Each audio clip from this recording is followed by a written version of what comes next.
Chapter 5, Merchandising Operations. So, principles of accounting's first part. We saw that in order to do the accounting with the accounting system. And in that accounting system, we're going to record any transactions which are involved in the business and which the owners have opened to generate profit or to generate cash. So the first thing that we have to do is in the accounting cycle, we're going to have an accounting system available, and that system, every time when there's a transaction related to the business and the business owner, business a transaction in the form of either cash involved, either not cash involved, we're going to record it as a journal entry in the set of accounts that we already prepared, which all the accounts are set up in the ledger. The ledgers have in the journal. In the journal, we're going to have the simple accounts with a T format. And at the end of the period, we're going to take a look at the balances of each of those accounts. We're going to prepare for certain statements. Then we're going to do some adjustments, which are related to the deferral accruals and amortization. And then we're going to prepare financial statements, which start with the income statement, statement of owners' equity, and balance sheet. From the income statement, we're going to tell the owners, is the business profitable? If it's profitable, how much is the revenue? How much are the expenses? Is there any net income? After that, we're going to tell the owner what's happened with his capital account. Starting from what was the capital at the beginning, we're going to add the net income, we're going to deduct any withdrawals, and we're going to see the ending balance of that capital account, which will be the equity. And then we're going to prepare the balance sheet, which in the balance sheet, we're going to see what kind of assets the business has, what's liability the business currently has, and what's left for the owners, which we already know from the owner's equity. So now, the different type of businesses that we can have, that's a service, merchandising, and manufacturing. Service, it's easy. We're gonna provide the service, we're gonna charge the clients, and we're gonna collect the cash. On the merchandising operations, we need to do some other activities rather than just providing services. What will be those activity we're gonna see today? So the first thing is, in the merchandising business, we're going to earn revenue only and only when we sell product, which is called merchandises. And that product is going to come from the merchandise inventory account that we have in our accounting system. We're going to have new items now on the balance sheet and for the income statement for the purpose of the merchandising business. One will be inventory. So far, we saw only if there's something on the service, that will be simply office supplies. But for the office supplies, we're not worried too much because at the end of the period, we're just going to see what's the ending balance. We're going to see how much was the beginning business balance, how much we purchased. Once we deduct the ending balance, we're going to see how much we use, and we're going to do the adjusting entry at the end of the period. But now, we're going to start new business, which is buying and selling inventory in form of the merchandises. So for that reason, we're going to need a balance sheet account, which will be asset account, inventory. Now, under that account, we can have a sub account, which for the different type of inventory that we may have in our business. And once we sell the inventory, that's going to trigger sales revenue first. And second, that will be a reduction of the inventory. And we have to show how much is the cost of the goods that we just sold, which will be the expense account. And then the new item that we're going to see today is the owners usually want to know if I'm buying something and I'm selling it, how much margin I'm generating. And that's called gross margin, only from the operations. So for that reason, we're going to have the first calculation here on the income statement for the merchandising company will be gross margin, means sales revenue minus cost of goods sold. So whatever I sold, whatever goods I sold, selling price of the goods, they come with the cost. And what's the difference between the selling price and the cost for the goods that I just sold? Why do we need this? In order to evaluate, am I losing money at this point? Am I making money? And if I'm making money, how much I'm making? So again, sales revenue, it's going to come from the selling price of the merchandise sold time the number of the merchandising that we're selling. That will total sales revenue. As a result, we're going to have increase in the capital since the revenue increasing the capital. Cost of goods sold will be one of the major expense in the income statement on the manufacturing merchandising company. Why? Because the cost of the goods that we're selling will be the main component. That's where we're generating the revenue. Cost of the goods that we're selling, that's usually sitting on the inventory on the credit side. And once we move those inventory and the inventory moves, so the merchandising move from our hands to the customer hands, we have to reduce our inventory and show the expenses in form of cost of goods sold and matching with the revenue. Cost of the inventory of the business that we're going to have, that will be an asset. So question for you, do I want to sell my own inventory? If let's say I'm coffee shop, is it good for me if I sell all my coffee today? Today I'm running my business and today happened that I have a very good day and sold all my coffee. Is it good for my business? Why not?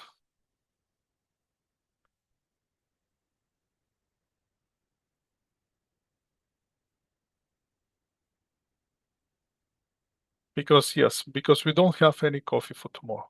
So next morning when the first customer comes, what we're gonna say? And when he asks, "Hey, can I have? Can you make me a coffee? Can I buy a coffee?" And we say, "No, listen. You know what happened yesterday? Yesterday we had the best business, the best day in our business. We sold all our coffee. So can I have a coffee or not?" Well, because yesterday we saw all the coffee because of that very good day. Can you please give me your address? And when Costco open, I'm gonna go and buy some coffee and then I'm gonna bring it to your office. Right? That doesn't sound very professional. So for that reason, we always want to have some inventory that we're gonna have in the business, and that will be the asset. Obviously, that inventory is gonna come with a cost. Once we sell that inventory, that's gonna become expense, and we're gonna try to match that expense with the revenue. We're always gonna do that because once you sell the inventory, you're generating revenue, even with the coffee. You're using the coffee beans to produce the coffee, which after that is sold for the customer, which pays you cash. So now you have the cash from the customer, and you have the amount of the beans that you use to make the coffee. So you have the cost, and you can calculate your gross margin right away. So what we need that gross margin, which will be equal to the net sales minus cost of goods sold. Net sales is interesting calculation because that's going to include the sales that we're generating from the normal operation minus something. What will be deducted? We're going to deduct the sales returns and allowances. So we're going to give the clients sometimes returns and allowances, and we may give them some discounts as well. So that's how we're going to get the sales. So I want you to make a clear differentiation between the gross sales and the net sales. Gross sales is the total sales, only sales. Net sales are sales minus something related to the sales. That will be sales return, sales allowances, sales discounts. For those of you who getting paycheck, they already experienced that idea about the gross and net amount. Gross amount is the top amount of the paycheck, which you like, which you want, but you're never gonna get. Why? Because there's the deductions. And there are deductions, and then you're going to the net amount that you don't like, you don't want to get, but that's the only one that you're gonna get. So same thing with the sales. Sales will be the Total sales minus something. Every time when you see net, that means something has been deducted. Cost of goods sold, that will be the amount of all cost related to the inventory. After that, we're going to have other expenses. So if we take a look at the income statement for the company, which is merchandising company and service company, we're going to see a few interesting things. First thing is both is going to start with the sales revenue. One will be service revenue, the other one will be sales revenue. Sales, why? Because we're selling merchandises. After that, in the service company, we're going to have expenses, which are related to the sales for the services that we provide. Salary expenses, amortization expenses, some small amount we may have for the office supplies, that's all. Where in the merchandising company, we're going to see now that we have sales revenue from the merchandising that we're selling. And after that comes the first major calculation. We're going to deduct cost of goods sold first from the sales revenue, and we're going to get gross margin. After the gross margin, we're going to have operating expenses, which are related to the business, but not directly related to the merchandise that we're buying and selling. On the balance sheet, we're going to have, on the service company, we're only going to have cash, accounts receivables, prepaid expenses. Again, we may have some office supplies, but that office supplies we're not selling, we're just using in our operation. Where in the merchandising company, we're going to have cash, accounts receivable. Now we're going to have inventory. In inventory, we're going to include all the merchandising that we're buying and selling. There might be different merchandises, but for that reason, we're going to using this sub accounts to the inventory account. And after that, we're going to have our prepaid expenses. Remember, we're listing the assets in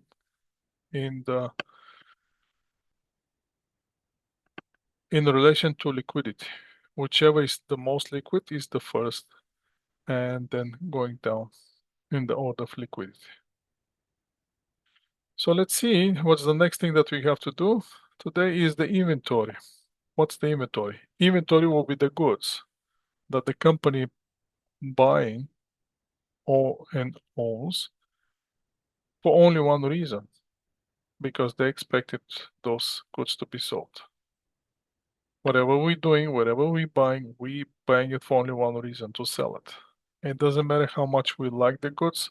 It doesn't matter how much the good costs. Do we buying those one for only one reason, to sell it? Those gonna be reported as an asset in the section of the current assets on the balance sheet. How are we gonna get the cost of the inventory? Well, the cost of the inventory will be the sum of all the costs in order to bring the assets for the purpose of which the asset was purchased in the first place. So now, the only reason why we're buying inventory is to sell it. What that means to us. We're gonna incur all the cost to the inventory, to the cost of the item that we purchase, until the item is ready to be sold to the client. For example, I know most of you doing online shopping, correct? The question is the purchase amount of the item that you see on the website is your final price? Obviously not. Why? Because magically that item from the website has to transfer to your hands. Preferably, some person has to deliver it in front of your door. Ideally, in front of your apartment door. Right? You don't want he to knock on the door to disturb you, because you might cooking at that time, and if you go to get the package, you might burn the food. So you prefer the package to stay in front of the door, not in the mail where the mail is, because if you put it in the mail, somebody may recognize this package as his own and take it before you take it. So that comes with the cost, which is called shipping cost. Some of the items that are shipped, it may include insurance. Some items that are shipped, if the value is too high, it might be subject to custom taxes or dues, which are paid to Canadian government. All this increasing the cost of our merchandises. So the cost of our merchandise will be the total cost, which will include the original purchase price plus shipping or delivery, plus insurance, plus custom dues, plus any other costs which are gonna make that merchandise available for sale. Once we say, okay, merchandise is available for sale, the accumulation of the cost stops. Getting the how much we paid, that's the cost for our units. If you want to get cost per unit, to calculate the total cost that you spend or that you have to pay, divided by the number of units, you're gonna get the number of units. What's the cycle of the merchandising company? Now, remember, when we opened the business, we didn't have anything. We don't have anything in the business. So the first thing that we have to put in business was cash. After we have cash, we can start some activities. We can start spending the cash, either for the purchase asset, either to purchase expenses, which we're gonna use in our operation. Now, for the merchandising company, what we're gonna do, again, we need the cash to convert it into the inventory, which inventory we're gonna sell it to the client, and now from the inventory is gonna convert into accounts receivables. And once the client pays, we're gonna get the cash. The other thing is the owner of the company. How many of you want to open their own company? Anyone who wants to open his own company? Is there anyone?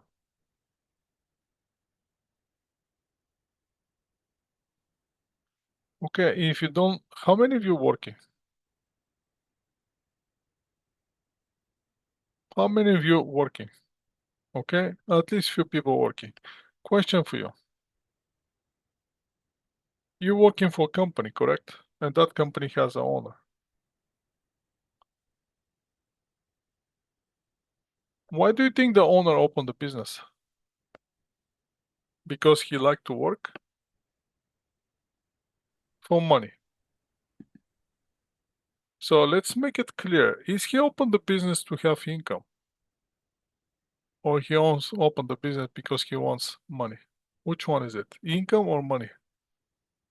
Because we already saw the income doesn't equal to cash.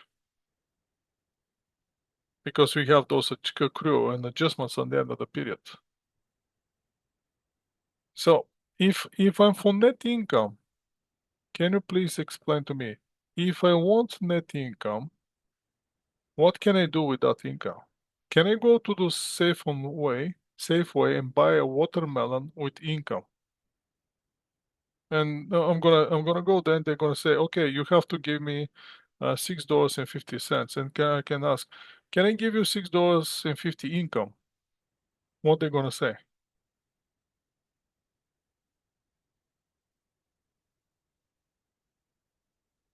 No. Why? What they're looking for?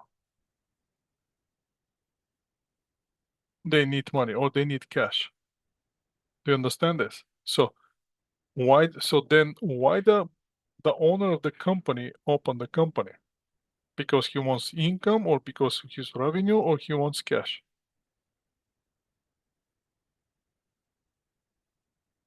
Are we clear on this? That's why you're going to work too.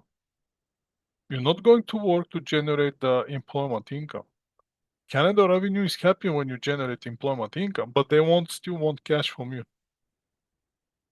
Correct? So the only reason why you're going to work is not because you want income, because you need cash. With the cash, now you can convert it to different things. Same thing with the business.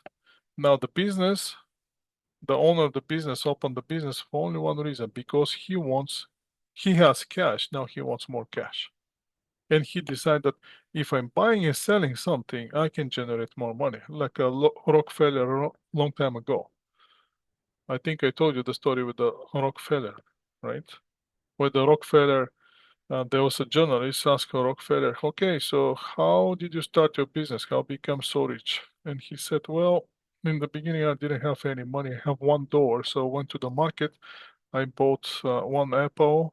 I shine it on my clothes, rub it in my clothes. I shine it and I sell it for $2. Then with the $2, I bought two apples. I shine it, make it nice, looking nice. I sold it for $4. With the $4, I bought four apples, and the journalist asked him, "So is that how you make the money?"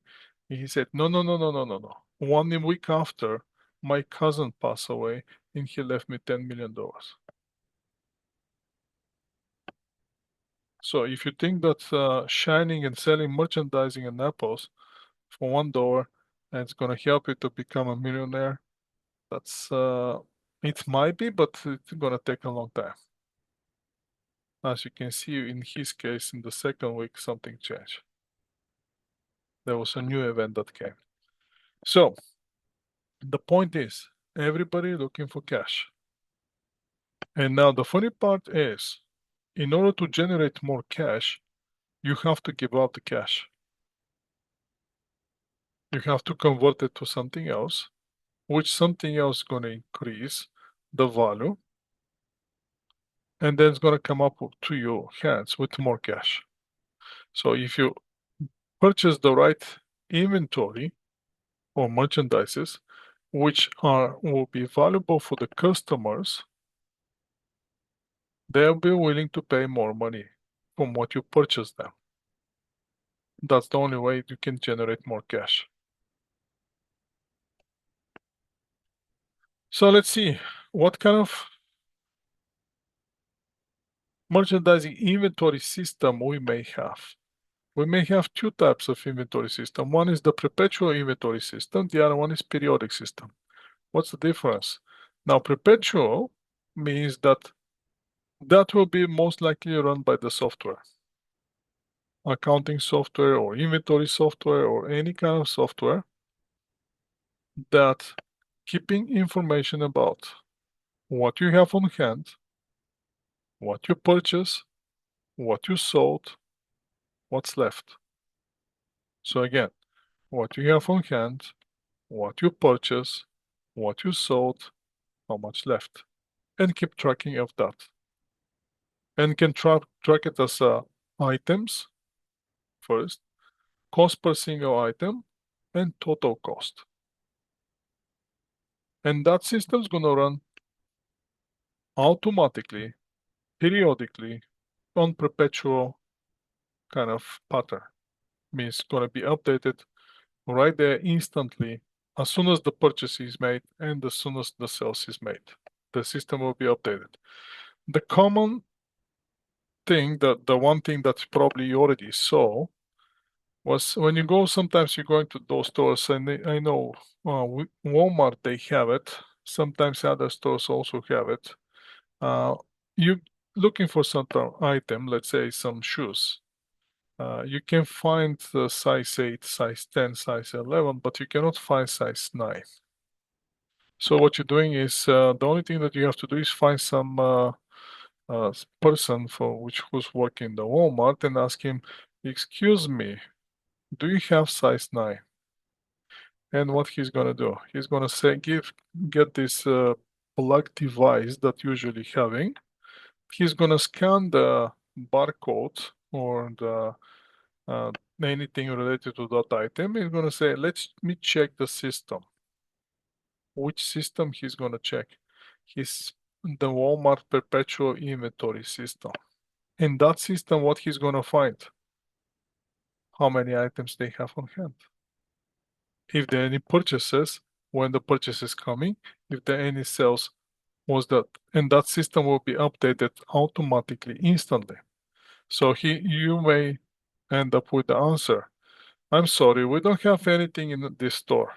That's number 9, size 9. of these shoes. But on the other Walmart in Coquito and the one in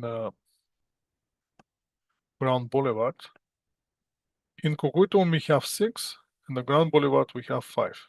Do you want to go there, or you want me to request the internal purchase and those will be here tomorrow for you to pick up? What do you want? The other thing that he's gonna see in the system is if somebody make a sell, if somebody buy the shoes, that system automatically will be updated, and and he can even say, "Oh, in the Coquitlam actually one pair of shoes that was just sold." Or he might have another thing. Oh, I don't see anything on hand, but hold on a second. I just received information that there's a customer who just returned one pair. Do you want that return pair, or you want to go and get a new one from Kukuto? And then will be your choice. That's perpetual inventory system. Now, periodic system, it's not going to keep running records. Most likely in the periodic inventory system, we don't even have a computer. So then how we gonna get our inventory count? Well, periodically, we're gonna do actual physical inventory count. We're actually gonna count the item that we have on hand. Then how we're gonna get the cost of goods sold? Very simple. Since we count the very first period when we open the business limit, we already know the inventory balance was 0. Then at the end of the very first period, we're gonna count how many items we have on hand. That will be our ending balance. Then for the ending balance, we already know the beginning balance was 0 because we just started the business. Then we're going to check how much we purchase. So beginning balance plus the purchases, we're going to give us how much we have available. Once we deduct the ending balance, we're going to see how much is cost of the goods that we just sold. And we're going to keep this calculation period after period after period. How often we have to do this? I would say once a period. Now, is the period can be 1 year? Yes, it can, but if only and only if the inventory that you have on hand is not that expensive and can be easily to be tracked. If it's too much, I would suggest you to do the inventory count every month. For the perpetual system, at least once a year we have to do that check because at the end of the period, we want to see what's in our books on the records that we have for the inventory. Is that the amount, or is those are the items that we have sitting on the shelf? And we're gonna see if that's not the case, what we're gonna do. So let's start. First, we're gonna go over the perpetual inventory system, and then I'm gonna explain for the periodic inventory system. Let's start with the perpetual system. First thing first, let's purchase some inventory. Remember, in order to sell the inventory, we have to purchase the inventory. It will be very hard to sell laptops if we don't have the laptops on hand. So that means first we have to purchase them. How are we going to purchase them? We have two options. One option is if we have cash, to pay with cash. If we don't have cash, we to buy on account. That will be there. In this case here, what the company has cash. For that reason, what they're doing is that when they purchase inventory for cash, the normal transaction will be debit inventory, credit cash. Now, let me bring some what we did. I believe last time I did some general ledger. I get some general ledger with all the different. Let me see if I can find it quickly. Yes, I found it very quickly. I'm gonna copy this and we're gonna start working with general journal that I have available from the last week. Gonna clear it first and then I'm gonna share my screen and we can start working with this general journal that they have available.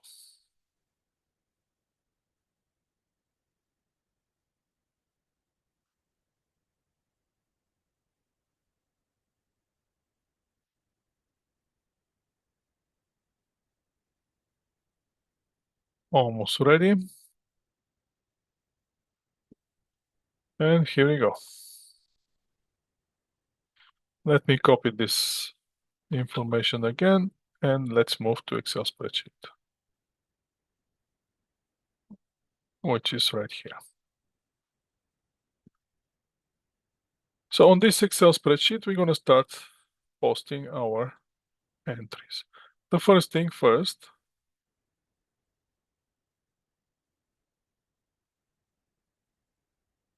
we're recording the purchase of 700 inventory on cash, for cash.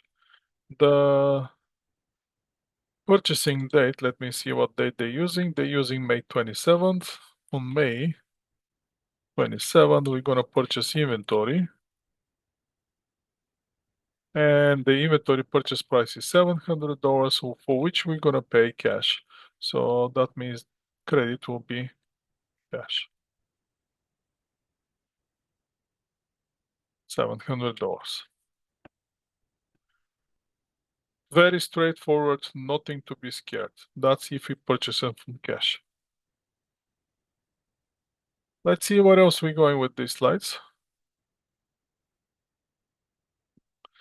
The next thing that may happen is, so let's see the process of the purchasing.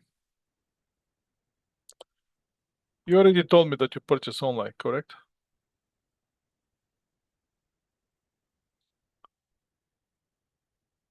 Okay, so let's go.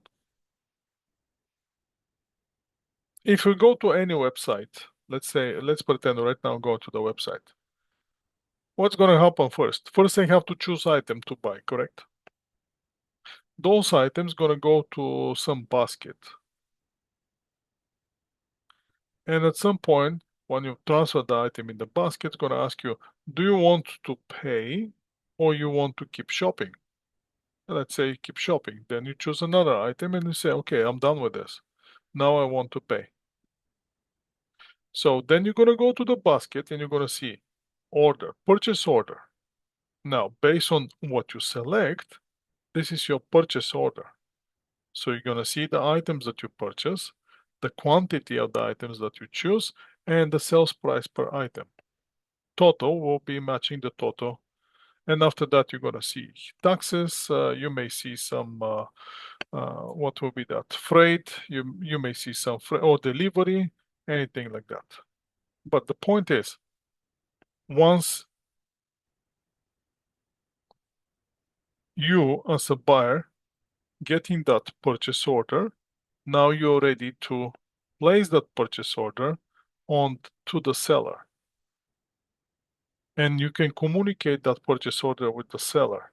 So when you click, the next step is, do you want to proceed with the purchase order? Means in order that purchase order to become an invoice, you have to make a next step to offer payment. And they're going to ask you for some form of payment, either with a credit card or PayPal or e-transfer, whatever that option you have. So now, once you place the payment, then that purchase order is sent to the seller, and the seller is going to start preparing the items. Now, there's another message. Once you place the purchase order, you may get the email saying that your order has been received. Yes, you already paid for your order, but that's not invoice yet. When will be the invoice? The invoice will be when the goods are delivered to your place. Then when you open the box, you may find two documents inside. One is the purchase order, which matching the purchase order that you made online with the number of items and single price per item. And second one will be the invoice, which actually confirms that you now owe the money. Now, the fact that you already pay, it doesn't change the fact that first we have to have the invoice, And then on the invoice, you may see payment received that much, balance on the invoice 0, or client balance 0. They can even go that way. So the point is, first have the purchase order. Once the goods are delivered, then you're gonna see the invoice. So the invoice, usually what's on the invoice? On the invoice, you're gonna see the company that's selling you, invoice date, your name, your address, credit terms, any balance which is outstanding, if you haven't paid in full, item that you order, plus the corresponding price for each item, and total of the invoice. Now, once you make the purchase, let's pretend that we purchase six plates, six dishes. Let's go 6 dishes for dinner, for the Christmas dinner decorative, uh, 6 plates. The order comes. One of the dishes is broken. What are we gonna do now? Do you want to eat on the Christmas Eve with on the broken plate? No. Are you gonna accept the order? Probably not. So what you're gonna do? We're gonna send it back and gonna ask for refund, or you're gonna return them. So that's one way. The other thing is, the other way that you can reduce the price is discount. Now, there are two major type of discount. One discount is based on the quantity that you're purchasing. More you're buying, more discount you're gonna get, or lower the price you can get per item. The other one is the purchase discount, will be the discount of the selling price on if you pay faster. So if you pay me cash, the price is this much. But if you pay me in the e-transfer after 10 days, that will be the price. If you pay me after 1 month, the price is gonna go up. So the second one, purchase discount, is in terms of expressions like a 2/10 n/30, which is, if you see 2/10 means you are allowed to take 2% discount if the bill is paid within 10 days. If once the 10 days pass, you have to pay the net amount. N is standing for the net amount, which is the original amount on the invoice. If you delay after 30 days, you may see charges of interest. You may see that, right? So let's see if in our case, remember with the purchase on May 27, our inventory, let's say there's a discount attached for early payment, and we want to take advantage of that discount because we don't want to pay the full price of our inventory. So let's say that this company give us a discount and says, if you pay me within 15 days, you can deduct 2% of the purchase price. After 15 days to 30 days, nothing. You have to pay me the $700. So let's say we're taking advantage of this. So that means we're paying within 15 days. 15 days will be based on the slides. It's gonna be on June 12. Actually, June, that will 27. We have 28, 29, 30, 31st. That's 4. June 11 will be the final day. So let's pay on June 10th. On June 10th, we're gonna pay. Now, but first we have to purchase, since the first transaction was paying cash, now we have to make a new transaction. For the new transaction, it has to be actually in the accounts payable. Otherwise, if we pay cash, there's nothing. There's no discount to take. We already pay cash, so there's nothing available here. But if we are still on accounts payable, we haven't paid, that's the second scenario, then on June 10, we can take advantage of our 2% discount. How that's going to be? Now, the only thing that's going to be affected is the cash that we have to pay. So the cash that we have to pay is going to be $700 less the 2% discount. So in bracket, we're going to have to pay $700 minus, in bracket will be the per $700 time 0.02% or 2% of the purchase price. And that 700 times 2, that's going to be equal to 1% on the 700 will be $7. 2% will be $14. So our cash discount will be $14. So the cash that we have to pay will be 700 minus the discount of $14, or it's going to be 686. So we're going to pay 686. With the 686, we're going to close the entire accounts payable. We don't have to pay anymore. Accounts payable is gone. So 700 is gone. But we're going to pay only 686. Now, as you can see, we have a difference of $14, which difference now for the discount that we take in the 2% is going to go directly to reduce our inventory. The cost of the inventory now is going to go down with $14. So if we have to open our inventory account, which inventory account is going to look something like this, what we're going to find inside, we're going to find inside that, remember the inventory is the balance sheet account, number balance is debit.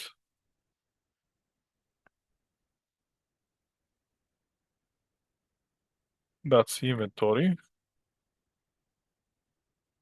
So the normal balance is debit. Let me add a few more of those. We're going to have beginning balance and we're going to have ending balance. So let's pretend the beginning balance is 0. Then we purchase 700.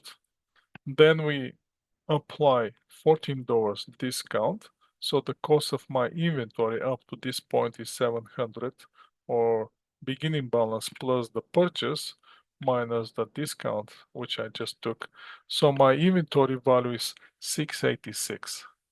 As we can see, the 686 is exactly the cash that we paid. So the value of our inventory is exactly the amount of cash that we paid. Let's keep going with the slides.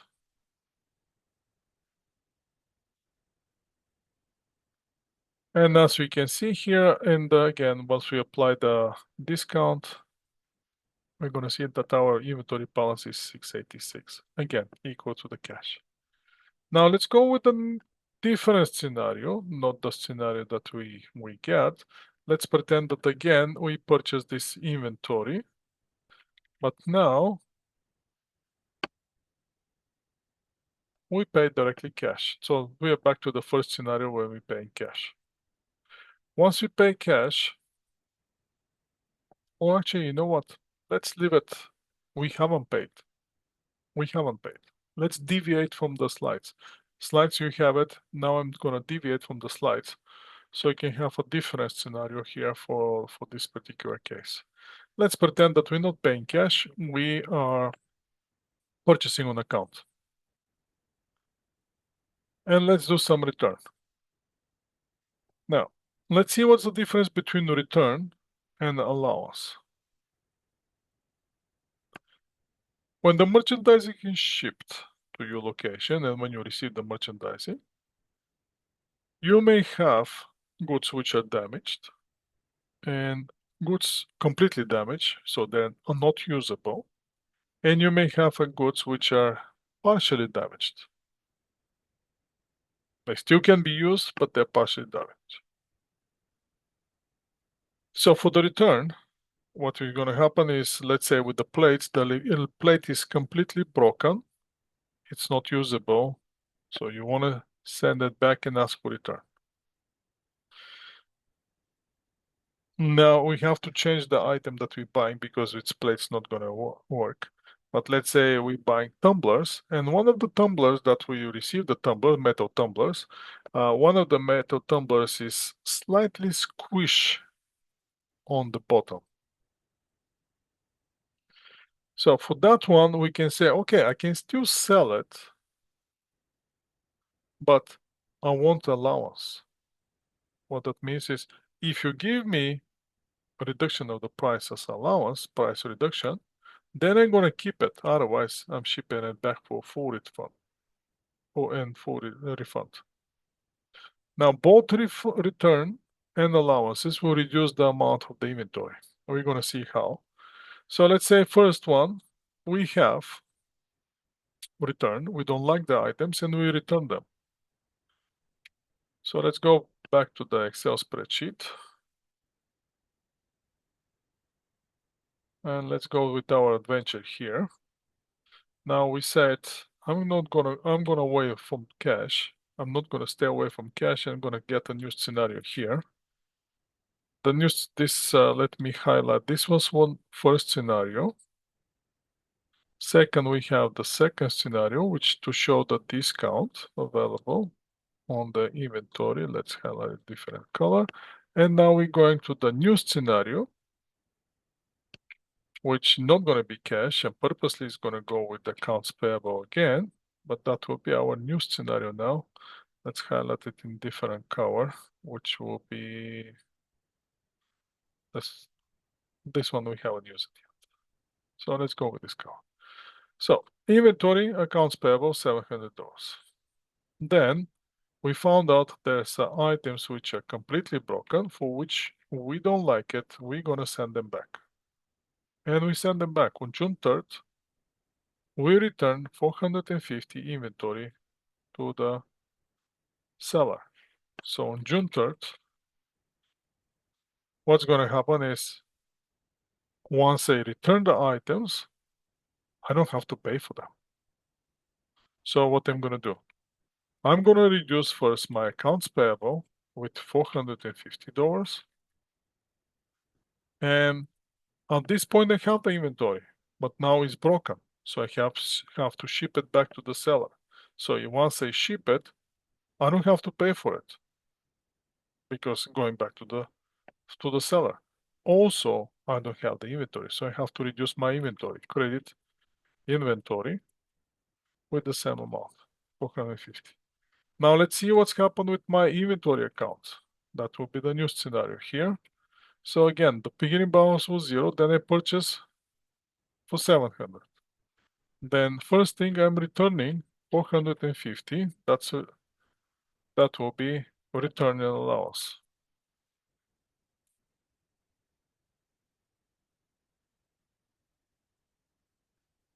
$450. So where's the balance of my inventory? 0 plus the purchase minus 450. I'm gonna add those one because I'm gonna need those one later. So at this point, my inventory cost is 250. What else is gonna happen here?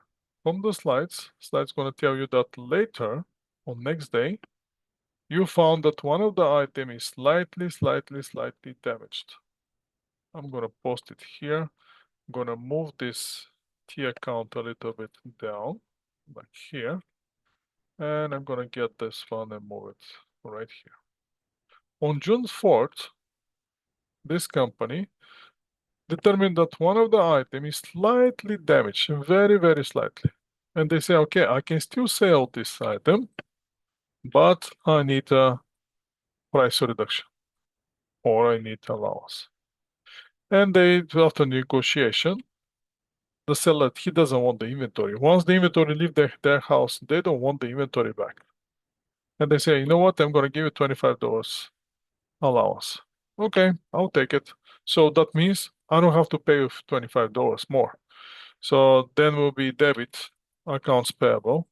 with another $25, which is going to reduce, and my inventory cost is going to go down with another $25. So what's happening now with my inventory? My inventory was 700 that I purchased. I have 450 return allowance, another 25 return allowance. So now my balance that I have to pay is 220. So my inventory cost is $225. Now let's check what's happened with accounts payable account because I have to pay these people. So in accounts payable, what we can do is same thing but the opposite side. What do we know about accounts payable? Accounts payable is balance sheet account, but the normal balance is not debit. Normal balance is credit now. So my beginning balance here will be on the credit side. Any increase is going to go on credit, and the ending balance, if there's ending balance, that's also going to be on the credit side. So in the beginning, I didn't have anything. Then I purchase for $700. Then I ship back 450. So for which I don't have to pay, that will be my return allowance. Exactly here, return allowance. Then I'm reducing with another $25, which is also return allowance. So the question is, how much is my accounts payable? Beginning balance plus the 700 minus 450 minus 25 and minus, I'm gonna go with this one. My balance at this point matching exactly my inventory balance. So whatever the inventory cost is, that's how much I have to pay for to the vendor. Okay, so far so good. Now let's keep going with the transactions on the slides. Let me share the slides now. On the slides, what we're going to do is, again, we're chasing the inventory and accounts payable. We already saw on the inventory, we have purchased 700, one return 450 and one allowance 25. Total balance 225 for the inventory. Payable, the opposite. On the credit side, we have to pay 225 for the inventory that we have on hand. Now to transportation. Let's see what we're going to do with the transportation or with the delivery cost or freight cost. Now we have two types of freight. One is freight when we purchase the item and freight when we sell the item. On the purchase, it's called freight in. On the sales, called freight out. Why do we need those two? Because remember, we're a merchandising company. We're just buying and selling.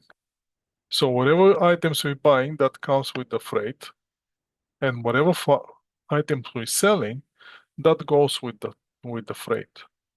Now the question is, who's going to pay for it? First, obviously, the freight will be cost, and that cost will go to increase the cost of our inventory if we have to pay. If we don't have to pay, then there's no cost related. But as long as we have to pay for freight in, that will increase the cost of our inventory. If it's freight out, we're gonna see what's gonna happen in that case.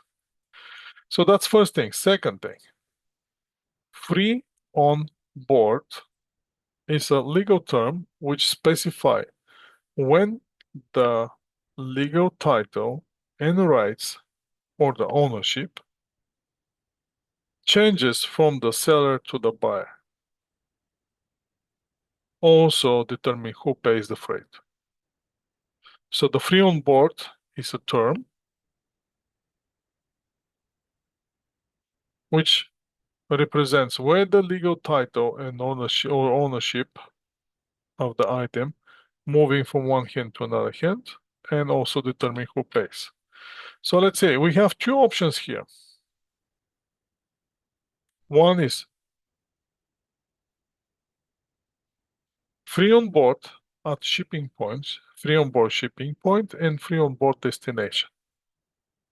Free on board shipping point is the legal title of the inventory is transferred to the buyer as soon as the item leaves the seller's business or seller's warehouse. In that case, whoever buys the goods, he's taking care of the shipping and he pays for the freight.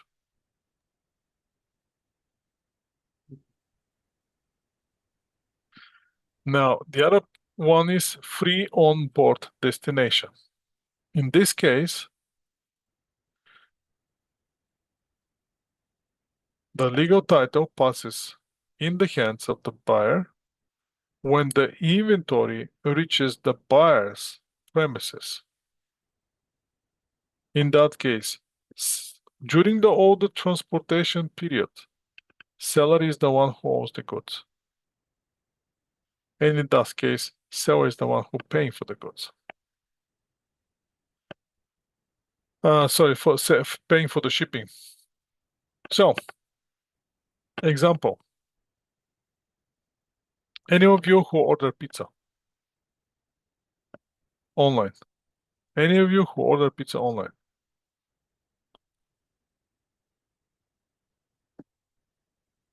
Okay. Free on board shipping means you order the pizza and somebody has to deliver it. You don't want to go to get it. Somebody has to deliver it.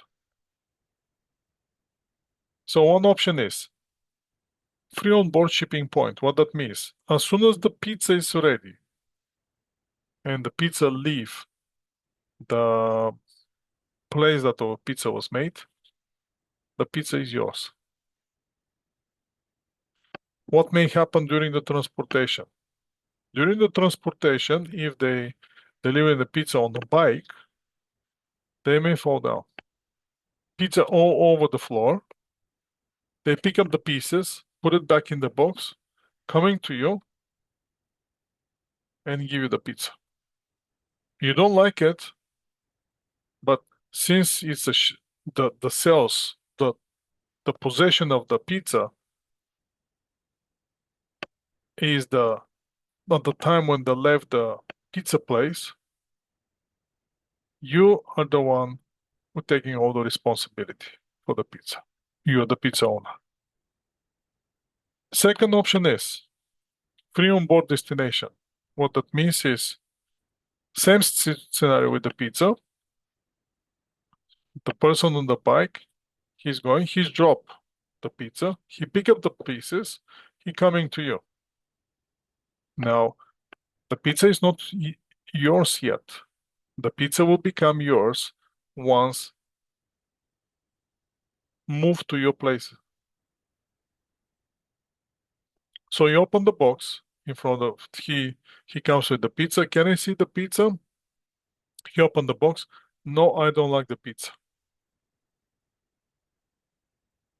This is not what I order. Have a nice day. Now, in that case, the seller has to send you a new pizza, which meet all the requirements of the sales. And then when you reach your premises, when you open the pizza, everything looks fine. Then you can pay or tip the driver or the person who delivering the pizza, and then you can enjoy the pizza. Which one you prefer? Free on board shipping point for the pizza or free on board destination?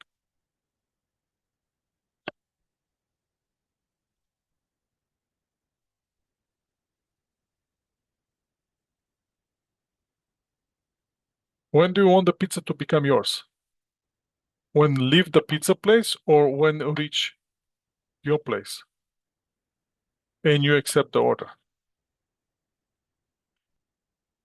That will be the key here. So again, if the pizza, let's say the pizza is then on the shipping point. If the pizza is on the shipping point, what that means? If it's not going to be shipped to you. It's going to be picked up. So in that case, you better go and pick up your pizza, right? So once you pick up your pizza, you're eliminating the freight, which you have to pay for the buyer. Sorry, for the seller. And at that point, yes, you still have to pay for the grabbing the pizza from the pizza place and driving to your place, but at least now you can protect the pizza if somebody drop it down. Or if you drop it, it's going to be at your risk.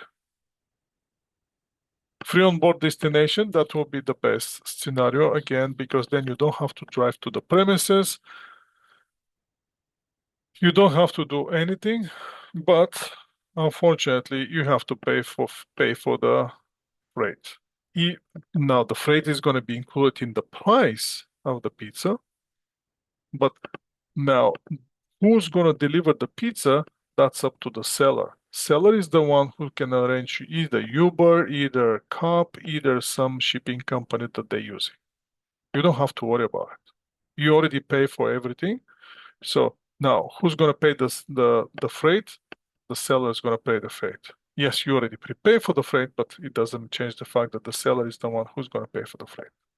Make sense?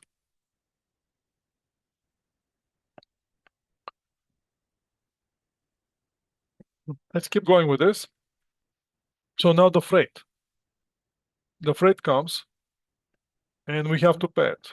And we pay in cash because in this case, if the free on board at the shipping point, so once the item leave the seller premises, become ours. And we pay it, we pay in cash. How are we going to pay it? We're going to increase the inventory.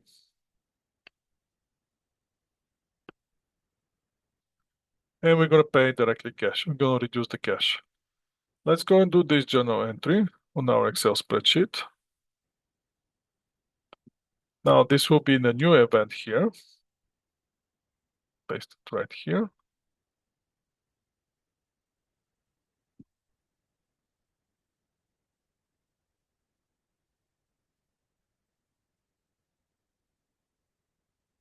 As you can see now, we can move to the new cover. Let me erase this cover first and fill it up with new cover.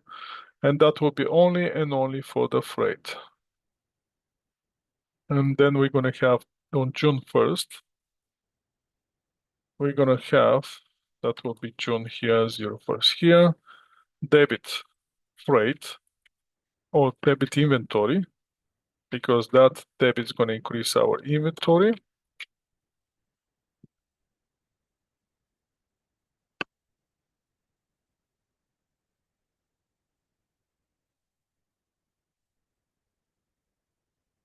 And credit is going to go to cash. And we're done with the freight. So what's happened now with the inventory? Inventory value goes up with another $100. That's because of the freight. Increasing the inventory with $100. So our inventory now becomes this one plus 700 plus the freight minus the return minus the allowances, 325. The freight is not going to affect the accounts payable for the inventory specifically because we already pay that freight to cash. Now let's see what's going to happen. Let's make a new event here. Let's get this accounts payable. And as you remember, on the accounts payable in the very beginning, we have the terms.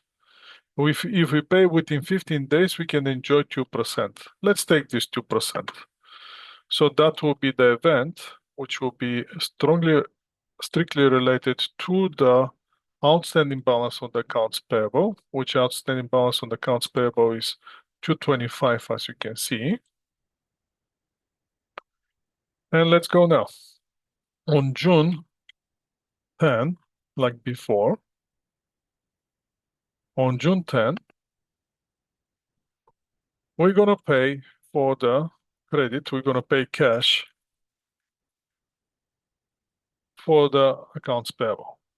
We're going to close the accounts payable, debit accounts payable, with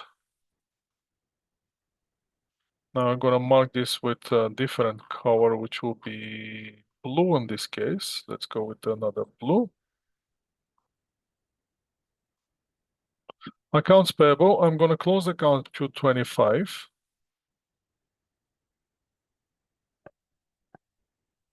But now I can enjoy the discount, which discount is related to 225 minus in bracket 225 times 0.02 will be my cash that I'm gonna pay.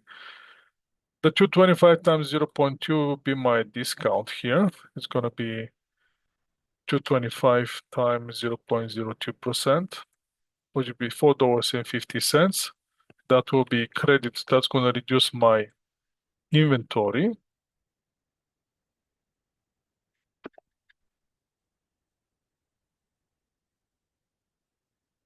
And the cash that I'm gonna pay will be equal to 225 minus 450. It's gonna be 220 and 50. So if I use this discount here, the $4, that's further is gonna reduce my inventory value or the inventory cost in this case. And that's gonna be discount of $4.50. So now my final inventory balance is gonna be minus 450 is going to be 320 and 50 cents.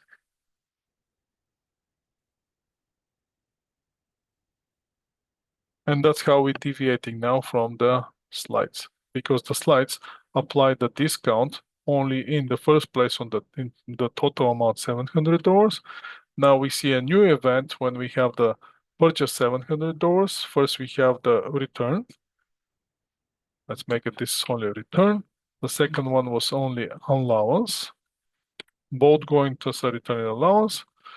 Return allowance, and now we have a discount on the remaining balance after the return and after the allowance. And we're closing at the balance of 225. We're paying cash with $4.50 less, and we're enjoying the 2% because we're paying within 15 days and reducing the value or the cost of our inventory.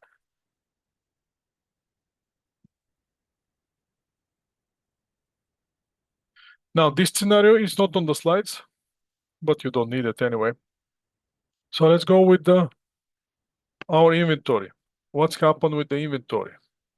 As you can see, here they're not using that last 2%, which in 15 days, because in this scenario, they pay cash for the $700. We didn't pay cash. Even here, we keep it in the accounts payable. That's why we're having that one.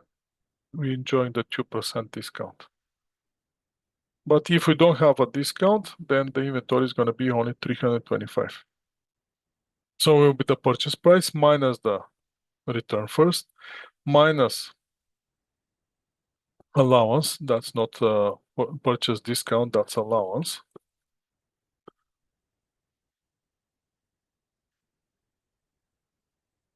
Plus the freight. Freight's going to increase our inventory $100, and we're going to have the inventory cost, which will be the net purchase or the purchase inventory minus the return allowance minus that will be only return here minus the allowance and plus the freight. It's going to give us the cost of the inventory. That's how we're getting it in this case. That's for the purchases. What we said, we don't want this inventory, we want to sell it. Now we have to start selling it.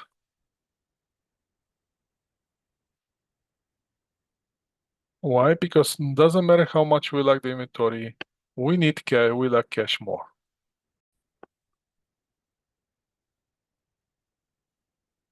So for the sales, first, once we sell it, there are two options. Either we're going to get cash, either we're going to sell it on account. That's for the asset that we're going to generate, cash or the accounts receivables. On the other side, once we debit cash, we have to create sales revenue.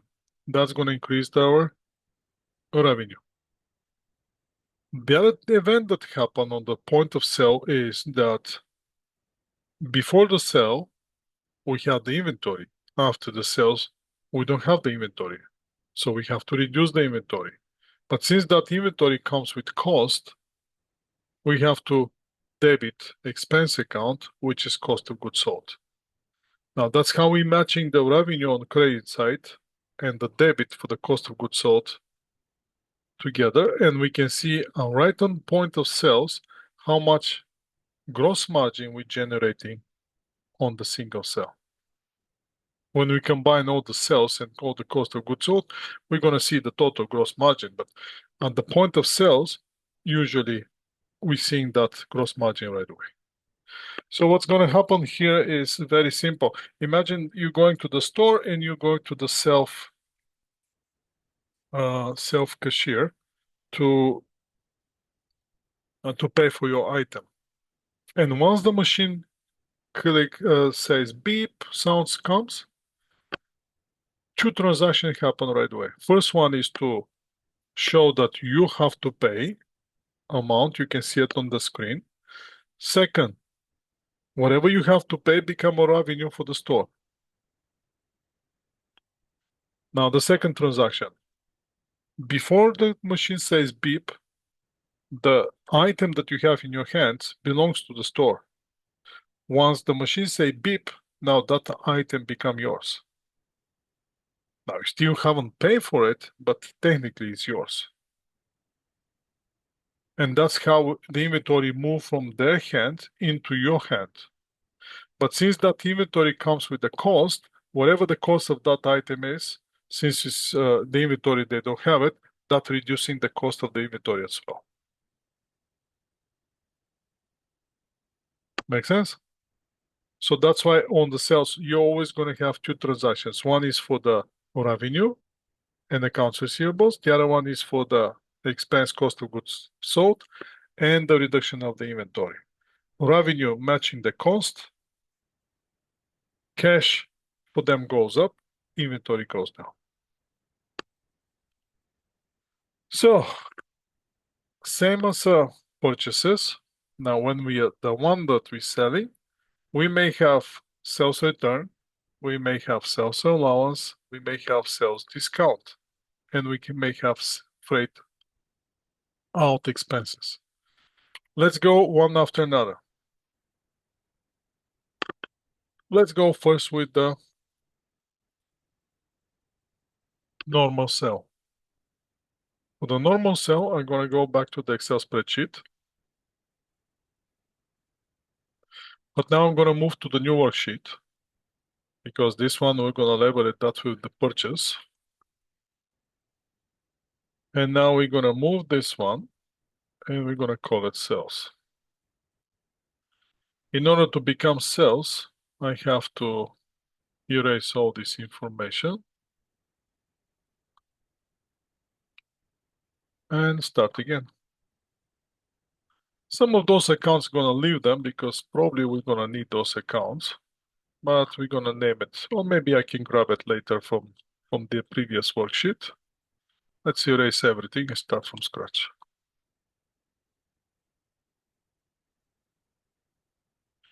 Here we go. And now we have the new scenario from the slides.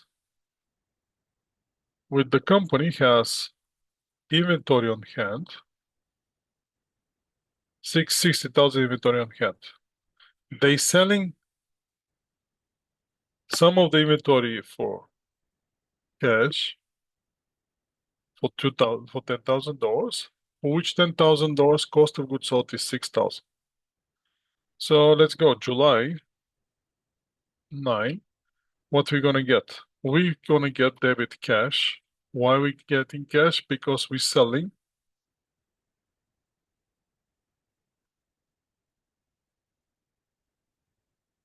We're generating revenue. What will be the generated revenue? Let me see if this is the account. Yes, that's the one that I'm looking for. That will be sales revenue. Why? Because I'm selling my merchandises. Okay, my selling the merchandise is for $10,000. and the customer pay me $10,000 cash. Very good customer. That's the first entry to show the revenue. Now, the second entry is to show that I don't have the goods anymore since I'm selling the merchandises. So on July 09, I have to reduce my inventory, which will be the credit inventory. I have to reduce my inventory with the 6,000, which 6,000 is going to become directly cost of goods sold, which part of the expenses. Debit cost of goods sold, 6,000. Now, what I can see is if I accidentally run the income statement, what I'm going to see? I'm going to see sales revenue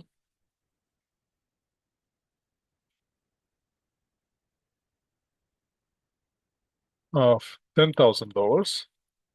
I'm going to see, that's too many zeros, 1, 2, 3. I'm going to see cost of goods sold for 6,000. And I'm going to see gross margin of 10 minus 6, that's 4,000 right there. And that's what's going to sit on my income statement.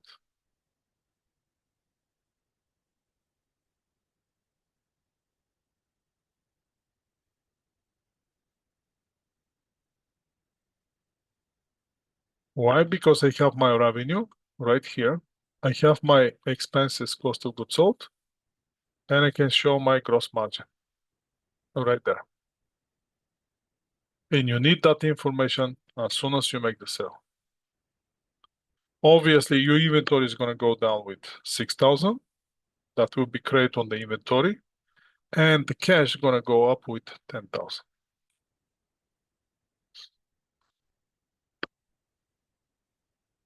Let's go back to slides.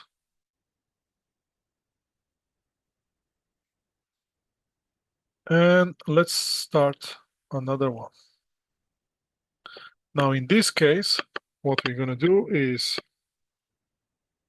in order to show the discount and return and allowances, actually don't need for the discount. If you want to take advantage of the discount or the other companies take advantage of the discount, we have to allow these sales on account, which we do allow it on account. So instead of client paying us cash $24,000, we have now accounts receivable for $24,000. Let's go back to the Excel spreadsheet and do those transactions. Again, don't forget the time of the sales, the two transactions happen. One is to show the revenue, the other one is to show the expenses and reduce the inventory. This one was related to this journal entry. Let's mark it with that color and let's move to the next one, which is happened on July 10. Again, this case, we selling but on account, so that debit will be accounts receivables for $24,000. Credit is gonna be sales revenue, $24,000. And then we're gonna have the second transaction, which is related to the cost of goods sold and the reduction of the inventory. Again, July 10. Debit will be cost of goods sold for 14,400 and credit will be inventory for the $14,400. So in this case, if we have to run the same income statement with those two items only, sales revenue is going to be $24,000 and my cost of goods sold is going to be 14,400. So my gross margin right there is $9,600. I can see it now. Let's mark it with a different color so we can differentiate it from the first scenario. And let's keep going. What else happened here? That's my income statement. Let's move it a little bit on this side. You're gonna see later why I'm moving it on this side. It's gonna make sense in a few minutes.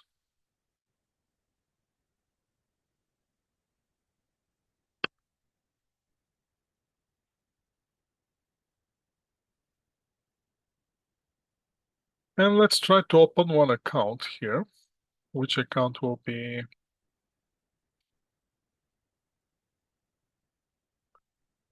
accounts receivables. Let's open this accounts receivables account. I'm going to grab the inventory account and I'm going to post it here. And I'm going to rename it. Now the accounts receivables. Our accounts receivables in the very beginning, once we make this sell, is $24,000. And the client has to pay us $24,000, which $24,000 directly matching our sales revenue of the $24,000. So now accounts receivables matching the revenue at this point, as you can see. Let's make those ones smaller so we can see the information closely. Here we go. Now let's see what has happened in the slides.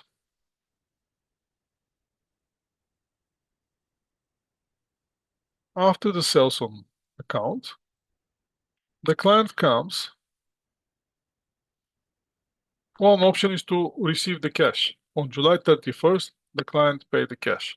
What will be the debit cash credit accounts receivables? I'm not going to go with this transaction, though. Oh, let's go. Since we're doing everything, let's do it. Why not, right?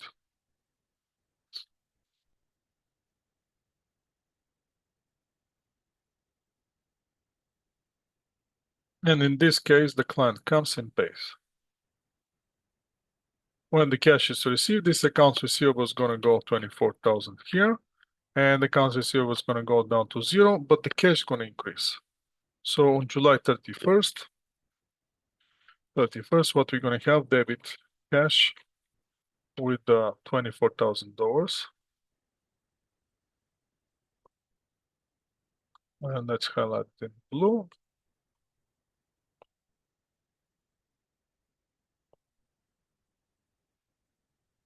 And credit will be accounts receivables for 24,000. And with this sales, we made the sale. We create accounts receivables. Now we're closing the accounts receivables and collecting the cash. And we're done with this scenario. So now let's move to the slides and see what's next for us for the slides. Next part is the client's going to start complaining about the items that we just sold him. First, he's going to look for the discount. If I pay early, how much discount you're going to give me? Or how much of accounts receivables you're going to give up? If I find some item which I don't like, I'm going to return it. And if I find something which is slightly damaged, but I want to keep it, I'm going to ask you for allowance. So what's going to happen? With the sales revenue, since it's the total amount, then we're going to start deduct. What we're going to deduct? Every time when we have a discount, we're going to create a new account now, which is going to be contra account of the sales revenue, and it's going to be separate account, which account is going to have normal balance debit. Then we're going to have sales return and allowance account, which again will be contra account to the sales revenue, but it's going to be with the debit balance.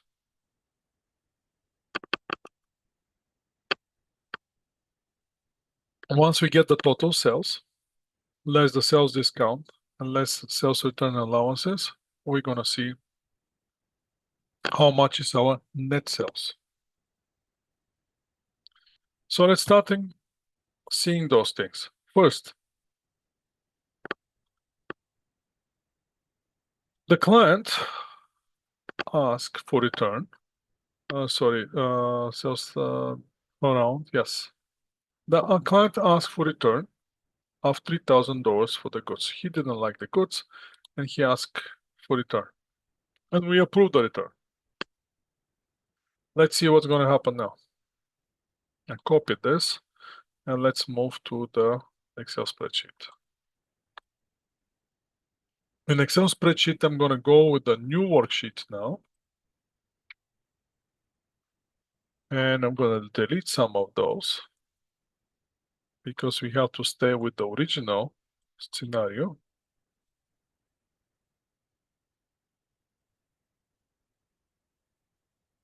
Which is this one here. So I'm going to eliminate this. And I'm going to move this scenario only for the sales and the original cost of goods sold. I'm going to move it right here. And now we're going to start monitoring what's happened next.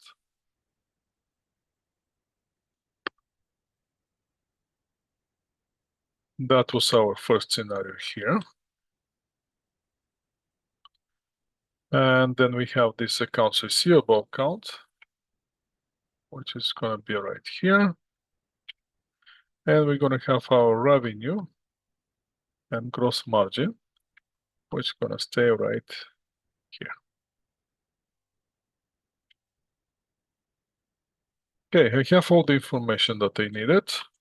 Now let's go to get the new scenario from the slides. Let me delete those one first.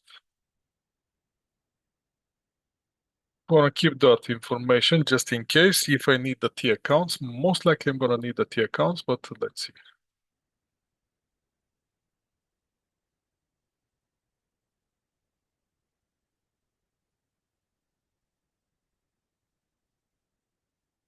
So the new scenario is the client didn't like some of the goods and he asked for return.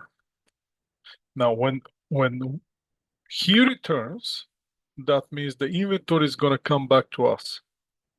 So first with the selling price, at original selling price 3,000, we're gonna reduce our revenue and we're gonna reduce our accounts receivables because he doesn't have to pay. But since he's sending the items back, we're gonna increase our inventory with 1,800 and we're gonna reduce our cost of goods sold with the same amount. So let's go. That's happened on July 12th. We're gonna have first debit. Now we're not gonna go directly to sales revenue, but we're gonna go to new account, which is sales return and allowances. And that account, we're gonna debit it with $3,000 and we're gonna reduce our accounts receivables with the same amount. Let's make it here accounts receivables. So now the client's not gonna pay us. Why? Because we're giving him a return. So that will be sales return. And that return is for $3,000. So now the client has to pay us only 21,000. Now what's going to happen in our gross margin calculation? That will become interesting now because after the cost of goods sold, no, actually before the cost of goods sold, I'm going to insert some sales. I'm going to push it down. We're going to have the sales revenue, this cost of goods sold.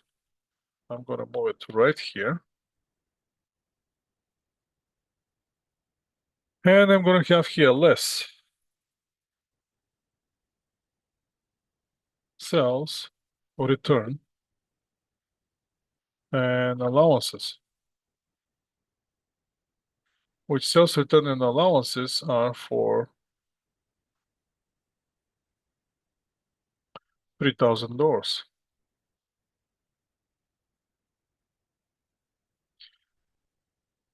And that's going to shrink my net sales, if I have to put net sales here, will be equal to this one plus that one, 21,000. Let's make it bigger. And my gross margin will be 21 minus 14,400. Now, as you can see, my gross margin start going down. Why? Because the return on allowances reducing my net sales. to 21,000. That's for the sales and accounts receivables. But let's not forget, we have effect on the inventory and cost of goods sold as well. So what's going to happen with the inventory cost of goods sold? Cost of goods sold is going to go down.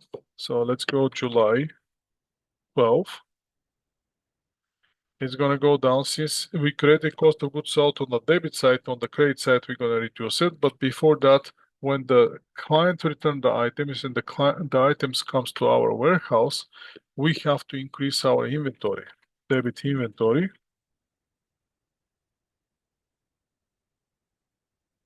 The debit inventory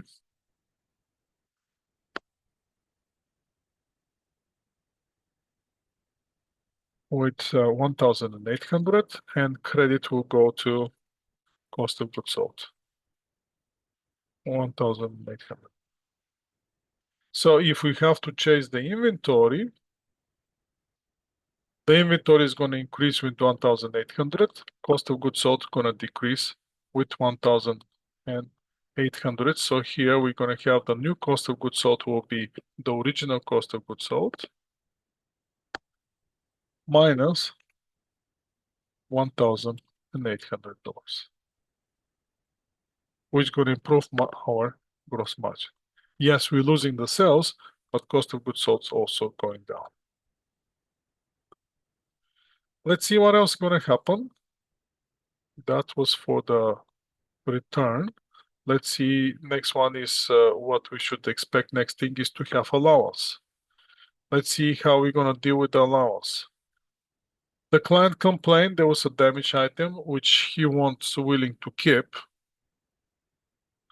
But if we keep it, we have to give him allowance. So we decide to give him allowance of $500. What that means to us, the client doesn't have to pay for those $500.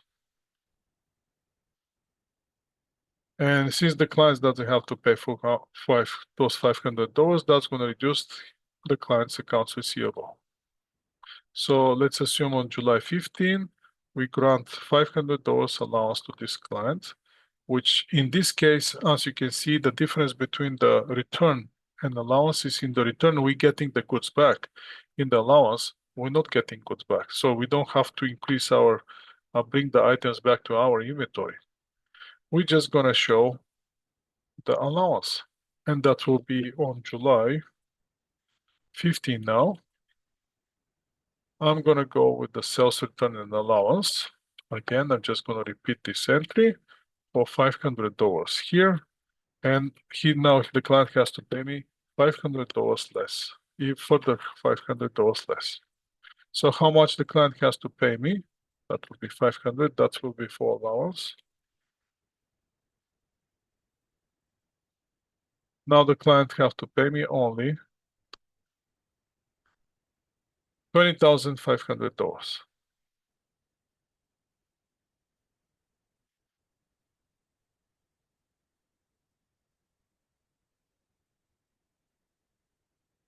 I forgot to show you something.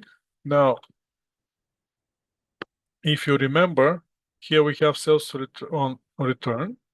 Now we have sales allowance, which is going to go to the same account, sales return and allowance. Another $500. So my gross margin is going to go further. This amount is going to increase.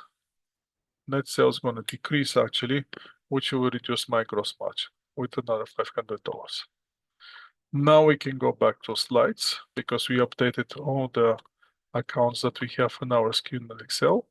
So again, accounts receivables now become 20,500. Now on the 20,500, we're going to give the client discount.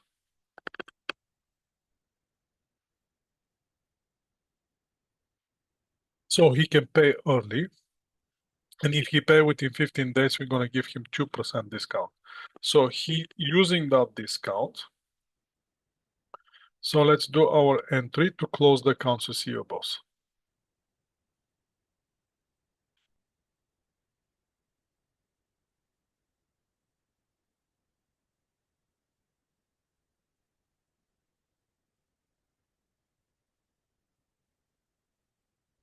So the client decided to take advantage of the discount that we offer. And let me get rid of those. We don't need those one. And the terms are 215 and 30. Again, we already calculated that the accounts receivable was $20,500, and the client takes advantage. So basically, on July 24th,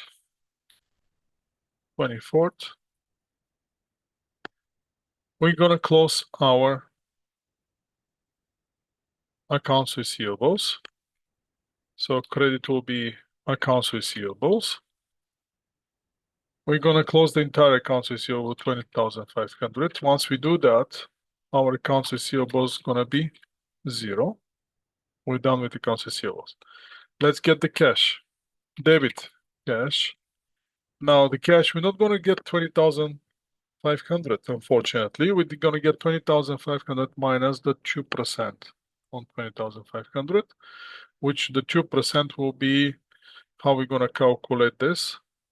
If I put here star, and here on the stars line, it's gonna be 20,500 minus in the bracket 20,500 times 0.02%. That's how much we're gonna get. So in reality, we're gonna get 20,500 minus bracket 20,500 times 0.02. So we're gonna get $20,090. The rest gonna go as a sales discount. So now I have to debit, since we are, as you can see, we are short on debit side, I have to debit account, which is sales discount. And that sales discount is gonna be equal to 20,500 times 0.02%, which is gonna give it 410. Now we in balance. Now what's gonna happen with our gross margin? It's gonna shrink further down. Why? Because we have new event here. Let me push those one here down a little bit. And insert new line here. I'm gonna have now sales discount,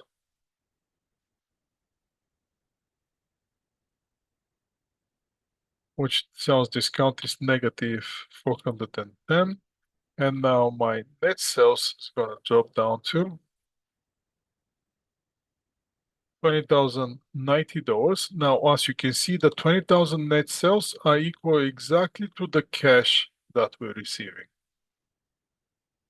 The rest is cost of goods sold.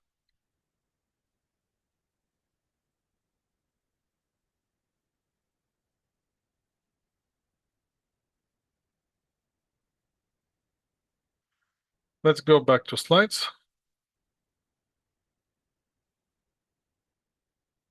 And as you can see, we closed the accounts receivable account.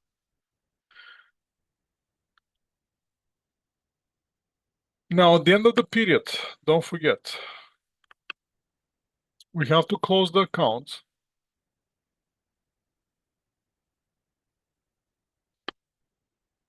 And also, we have to check if there any shrinkage or if there anything on the inventory. Now, what's happened usually in reality is the inventory tend to not disappear, change the hands. The inventory moving from one hands to another hands. When it's in the company, it stays in the hands of the company, but when somebody take it, it goes to the other hands, which is not in the company. In perpetual system, as you already know, we following the what we purchase, what we sell. But periodically, we have to do the inventory count. And once we do the inventory count, we may find that on the system, we have one amount sitting as an inventory, And when we check the inventory, we have less inventory. Usually, inventory become less. It doesn't go up because people usually taking inventory, they're not putting back the inventory. So for that reason, we have to make adjustments. How are we going to adjust it? We're going to reduce the inventory to match the actual inventory on the shelf, and we're going to increase cost of goods sold. That will be normal entry. There's nothing scary with this entry. There are always going to be some items which are missing, some items which are misplaced somewhere, or somebody just took it. For that reason, once we do the physical count and we compare with the accounting system, we have to make adjustments to reduce our inventory and increase cost of goods sold. That's one thing. The other thing is that's for the adjustment at the end of the period. The other thing is, don't forget, at the end of the period, we have to reset the income statement accounts. But we creating a new account. As you remember, in the process, we creating new accounts, which accounts sitting with a debit balance. So the first closing entry always going to be revenue. We're going to debit the revenue. We're going to create income summary. Then we're going to the accounts with the debit balance, which sales discount, sales return allowances are with the debit balance. Cost of goods sold is expense accounts also with debit balance. And all the other expense accounts sitting with debit balance, all those we're going to credit those accounts, bring them to zero, and we're going to debit income summary. After that, we're going to check income summary, close the income summary in the capital, and the withdrawal goes to the capital. So again, on the closing entries, first we're going to close the revenue into income summary. Second, we're going to close the cost of goods sold, sales discount, sales return, which debit balances, and other operating expenses into income summary. We're going to see what the income summary, closing in the capital, either the credit side, either debit side, if its expenses are more than the revenue. And the last thing is to close the withdrawals. And we're done. We're ready for the next period.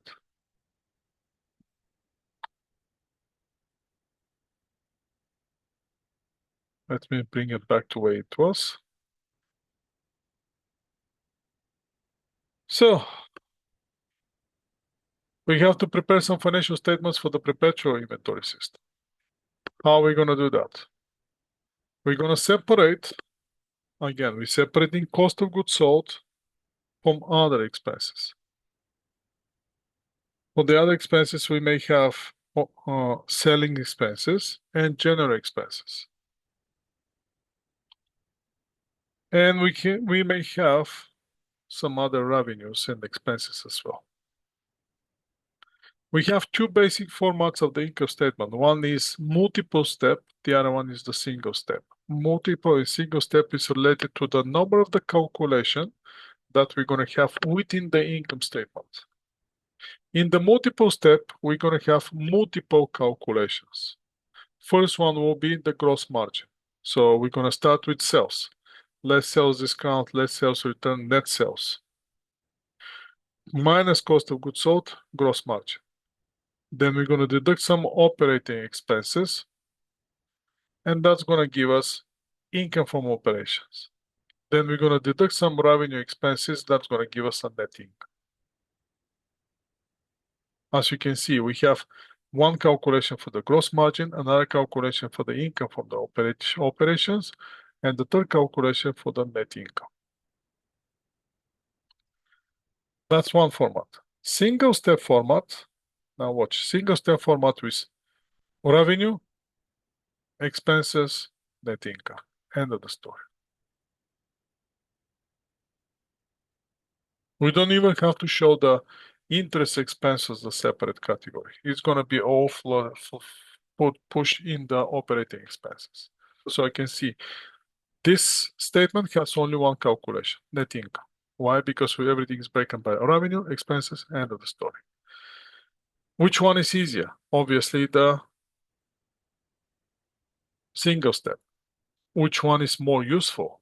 obviously multiple step. Why? Because the owners and the users financial statement, they want to see first what's the gross margin, what's the operating expenses, and if there's any other revenue expenses.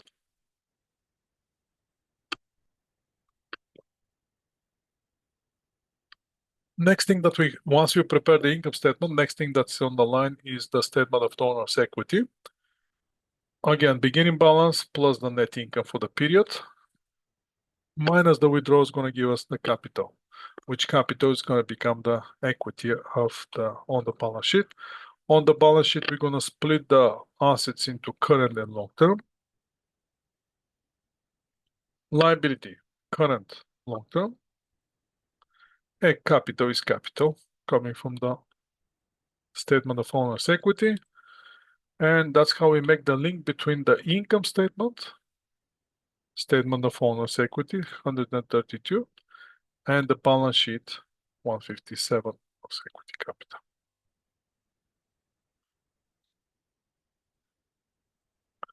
Now, once we do all those financial statements, everything is great. Now, but those are numbers. As you can see, this is just numbers. Doesn't tell us too much. We want to see more. We need more information. Why? Because we want to see is this business profitable or not profitable. For that reason, we're going to use the ratio analysis. Now, the ratio analysis is more discussed in the 1210 course, which is the second course after this course. So whoever teach you that course, he's going to explain for you on chapter 18, which is the final chapter for that course. But here, briefly, we can talk about gross margin percentage and see inventory turnover. Gross margin, again, is the first calculation that comes on the multiple step income statement, or tells you specifically, once you see gross margin, tells you specifically exactly how much you're generating only and only from the merchandising operation that you're running in your company. Sales minus cost of goods sold. How much cost you to purchase the items that you sold for 777, and how much is the gross margin that you generating. Now, from this gross margin, you have to keep in mind that you have to cover the operating expenses and any other expenses. So that's the first calculation, the gross margin. High gross margin, obviously bad. Low gross margin, not good. Why? Because you have to cover the operating expenses. Inventory turnover. Inventory turnover is going to tell you how many times you're selling your inventory within the year. Calculation is cost of goods sold divided by the average inventory. It's a simple average, so what you're going to do is the beginning balance of the inventory plus the ending balance of the inventory divided by 2. Now the question is, so what if I don't have the beginning balance? Well, ending balance times 2 divided by 2. So get the ending balance. That's another approach. Anyway, once you get that number again is going to tell you how many times per year you're selling your inventory. Now, imagine my inventory turnover is 1. That means I'm selling my inventory only once for the year. Next calculation is to show you how many days it takes you to sell your inventory. If I'm selling my inventory only once, then my calculation will be 365 number of days of the year divided by the inventory turnover, which in my case is 1. What will be the result if my inventory turnover is only 1? Let's say only once I'm selling the inventory. One time. How much will be my days to sell inventory? What do you think? Can you guys hear me?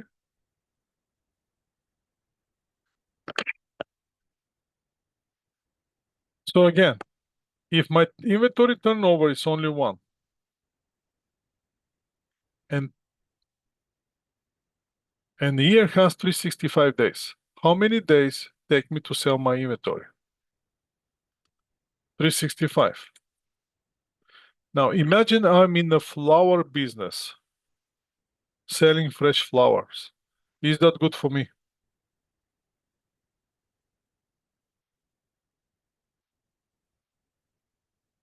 Now imagine I'm in the business of selling mining trucks, trucks for mining industry.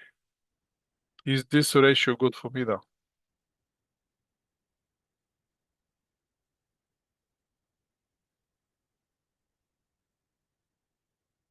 So now you can see how important is this ratio for depends on the business. Now, if you are, okay, let's say I'm selling luxury yachts, which the cost, what's the selling price for the yacht is no less than $10 million. If my inventory turnover is 365 days, am I okay? Yes.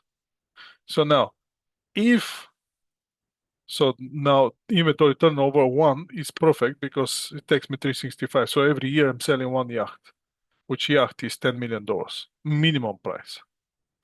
Now, imagine now I'm in the flower business.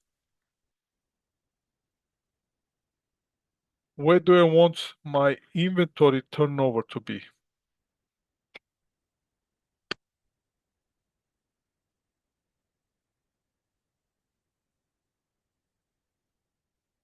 When you say a lot, tell me how much a lot I want it.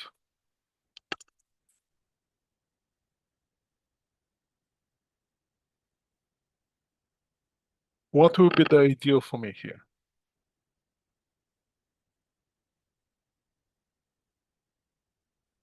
At least once a week. No, give me the perfect scenario. What would be the perfect scenario for me?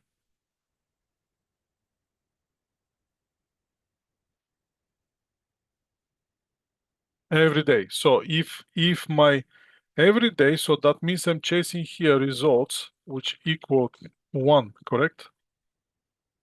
How much should be my turnover, inventory turnover? 365. If my turnover is 365 times, that means my days to sell the inventory is one. Do you understand this?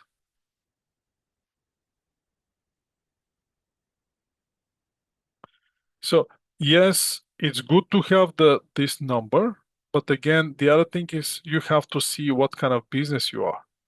If you're in the Kentucky Fried Chicken, you want your turnover to be 365 times or every day to sell your chicken. You don't want to leave chicken for next day. But if you're in the other business, let's say car dealership, and if you end up with selling cars, one car every 140 days, that might not be ideal, but it's not bad. But if you're in the truck business, selling the ginormous trucks, and takes you 140 days to sell one big truck, that's not considered so bad. Make sense? That's how you should look at those ratios.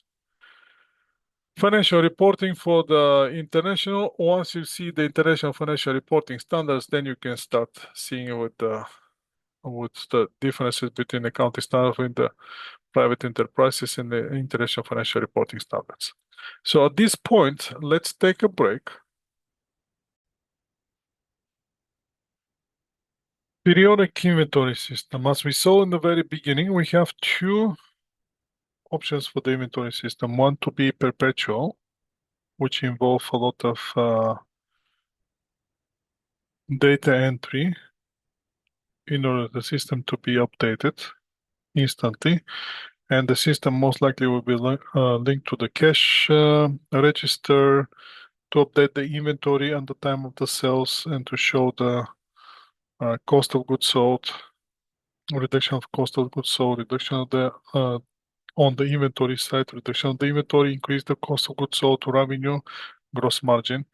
Now on the periodic inventory system, that will be system which will be available for the companies which cannot invest in that perpetual system to have that perpetual system available. And also the amount of their inventory is not that significant. So how they going to keep track of their inventory then? Every month, once a month at least, they're going to do the inventory check. Once they do the inventory check, they're going to identify how much is the ending balance. Now, we have to see how the recording is going to be. As we already saw in the perpetual inventory system, anything related to the purchase discount, purchase return allowances, transportation costs, everything is part of the inventory account. In the periodic system, since we're not updating the inventory, we have to keep track of all those events in the separate accounts. So we're going to have separate account, one account for the purchases, one account for the purchase discount, one account for the purchase return and allowances, and then we're going to have the net purchases. So again, for periodic inventory system, we're not going to update the inventory account. In the contrary, we're going to create a new account. One will be purchase, which you're going to have a debit balance. And in that account, we're going to accumulate all the purchases for the period. Then we're going to have a contra account to that purchase account, which will be purchase discount, which going to keep track of the discounts that we giving for that purchase, we taking for that purchases, and that have credit balance. And the next thing we're going to have will be the purchase return allowances, which again will be contra account to the purchase, and it's going to have a credit balance. All those combined together is going to give us the net purchases. So now let's see how this is going to work. First, if you remember the first event that we had here on the perpetual system, first one was to purchase the goods for $700 and then to enjoy the 2% discount when we're paying within the time. So I'm going to go back to the Excel spreadsheet and we're going to start working on that Excel spreadsheet. Going to grab these purchases and going to flip it right here. That will be now periodic.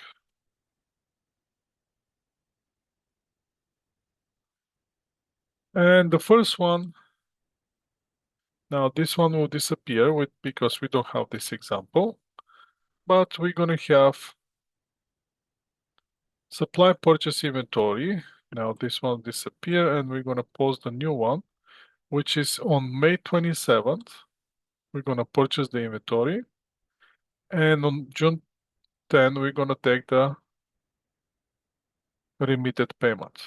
We already said the inventory account, that's going to disappear. We don't have it. So we don't need this one completely.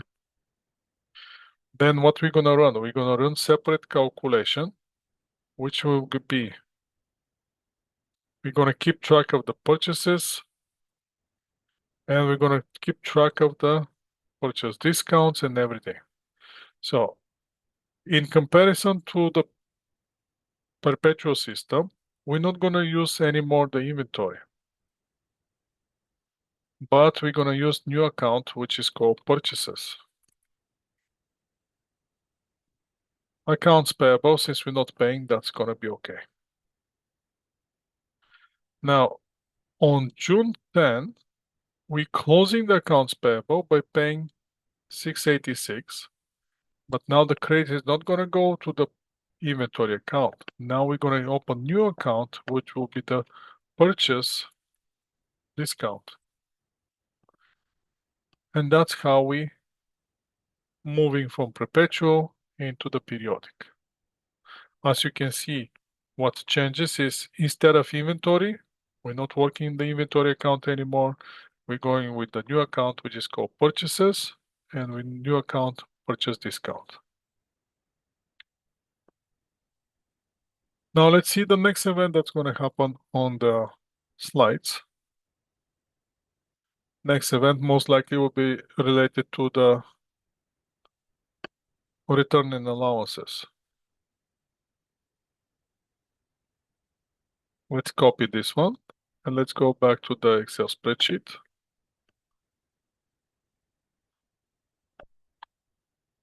So what's happened here again on this will disappear again. I can leave accounts payable because accounts payable is not going to change.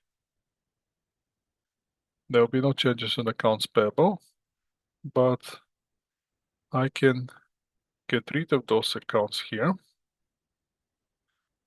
Paste the picture. Now let's assume that again, first we have the 450 return and 25 allowance. In the original, we're not gonna debit inventory, we're gonna debit purchases. And then once the return comes, for the return good, we're gonna debit accounts payable, and we're gonna reduce the accounts payable with 450. I'm not paying those one. Why? Because I returned them. And then I'm gonna create a new account, purchase, return,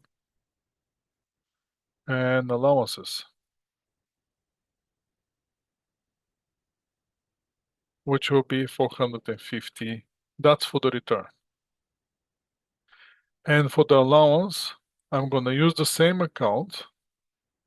I'm gonna be debit accounts payable. I'm not gonna pay those $25 because they give me allowance. And I'm gonna credit purchase, return,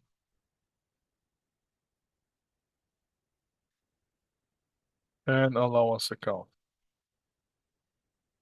for the 25. So what's gonna change in the accounts payable? Absolutely nothing. My accounts payable is gonna be exactly the same. I flip it here. As you can see, my accounts payable is exactly the same what was before. But nothing goes to inventory. That's the only trick here. Nothing goes to inventory. So for that reason, what I'm gonna have here, I'm gonna have new calculation, which is gonna be purchases. And those purchases will be for, let me format those cells here.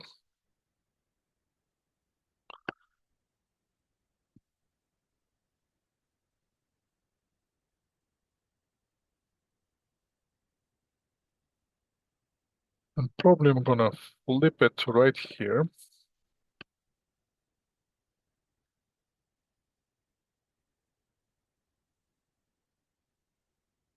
I'm gonna have the purchases and then I'm gonna have here less. And first I'm gonna go with the purchase discount. Or in this case, we are only on the purchase allowance. Purchase allowance. First was for the purchase allowance. For my original purchase was 700, correct? Let me format all those.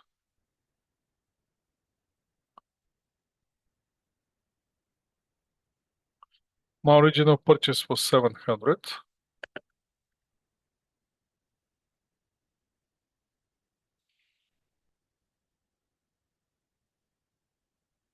Then I have purchase allowance of 450. Then I'm gonna have another purchase allowance.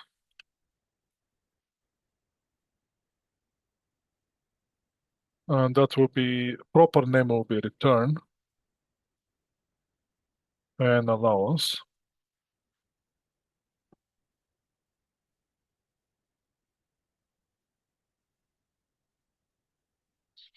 Another negative 25. And once I deduct those one, I have net purchase. And the net purchase is gonna be all those cumulative, which is 225, which should match my accounts payable exactly.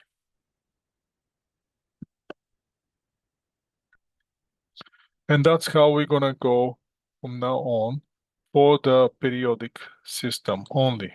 For the periodic system only, we're gonna keep everything on the separate accounts. Let's go back to the slides. So we did this with the purchase allowance and purchase return allowance. And the last one, the freight. Now, when we pay for the freight, that's gonna go to the new account. It's because we're not using the inventory anymore. The freight's gonna go to the new account, which is freight in account. That's for the transportation cost. Let's show this expense. Actually, that will not be expense. Yeah, that will be increase the value of the inventory. So it's not gonna be considered expense. It's gonna be here on June 1st. We're gonna have debit freight in.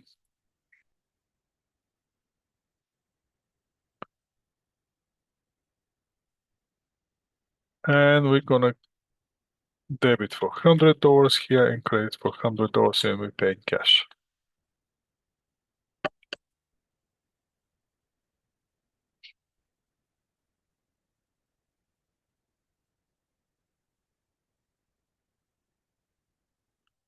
On the slides, now the next thing that we have to see is how about the sales?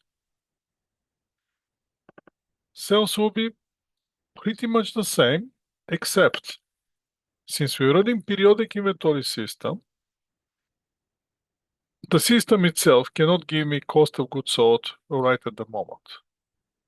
So at the moment of the sales, I don't know how much is my cost of goods sold. Why? Because I have to run calculation, which calculation depends very much on the ending balance of my inventory. So how am I going to get cost of goods sold then? Well, we're going to get the beginning balance, which I know from the previous period, which was my ending balance. The very first period, the balance will be zero. And after that, every month, I'm going to make a inventory count. So I know the balance. Then, to that balance, I'm going to add the purchases. I'm going to deduct the purchase return allowance. I'm going to deduct the purchase discount. I'm going to add the freight in. And that's going to give me the cost of the inventory available for sale. Minus the ending balance of the inventory is going to give me cost of goods sold. So you have to see, I have to wait to the end of the period in order to estimate the cost of goods sold. For that reason, when I'm doing the sales, I'm not showing the second transactions, which is on the perpetual system, to match the cost of goods sold with the revenue and reduce the inventory. I'm going to leave it at the end of the period. So that makes it a little bit more easier. So for the sales here, let's go back to the Excel sheet. If I have to grab these cells and move it here, that will be periodic.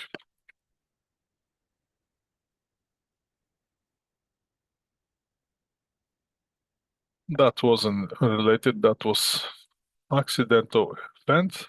Let's move this one, and I don't need this one either.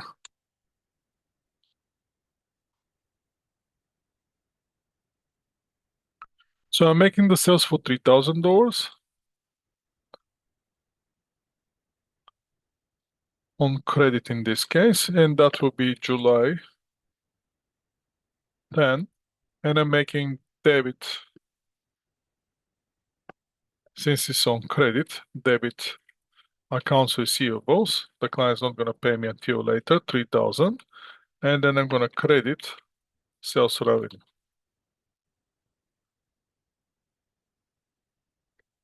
for the $3,000. Again, there is no second follow-up transaction for the cost of goods sold of the inventory.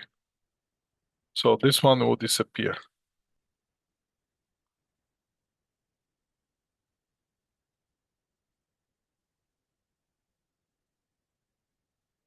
Let's see what else happens in the slides.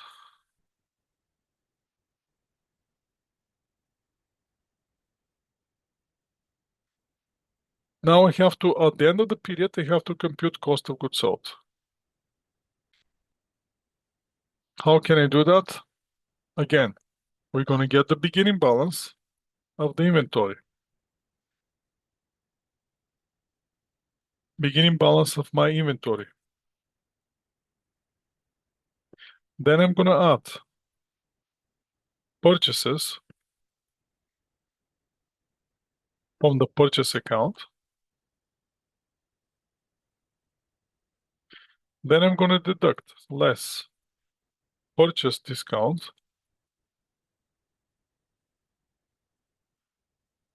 purchase allowance, return and allowance, less purchase, return, and allowance. Then I'm going to add freight in.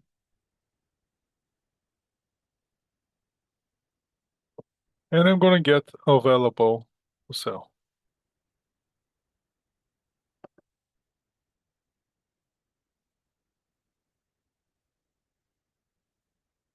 Once I deduct less ending balance of the inventory, which I'm confirming by counting on the shelf, I'm going to get cost of goods sold for the period. And then I'm going to do the journal entry to reduce my inventory to the ending balance of the inventory, which I actually count. And that's how we're adjusting the inventory. And that's how we're recording cost of goods sold.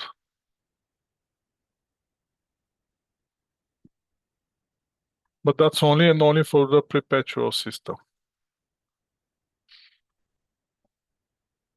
So in the perpetual system, one way to prepare the income statement on the multiple format will be, we're going to get the sales, we're going to get net sales. And then we're going to start beginning inventory, that much. Purchases, less the purchase discount, less the purchase allowance is going to give us net purchases. We're going to put the freight in, going to give us cost of goods available for sale. Less the ending balance going to give us cost of goods sold. After that, I can calculate the gross margin.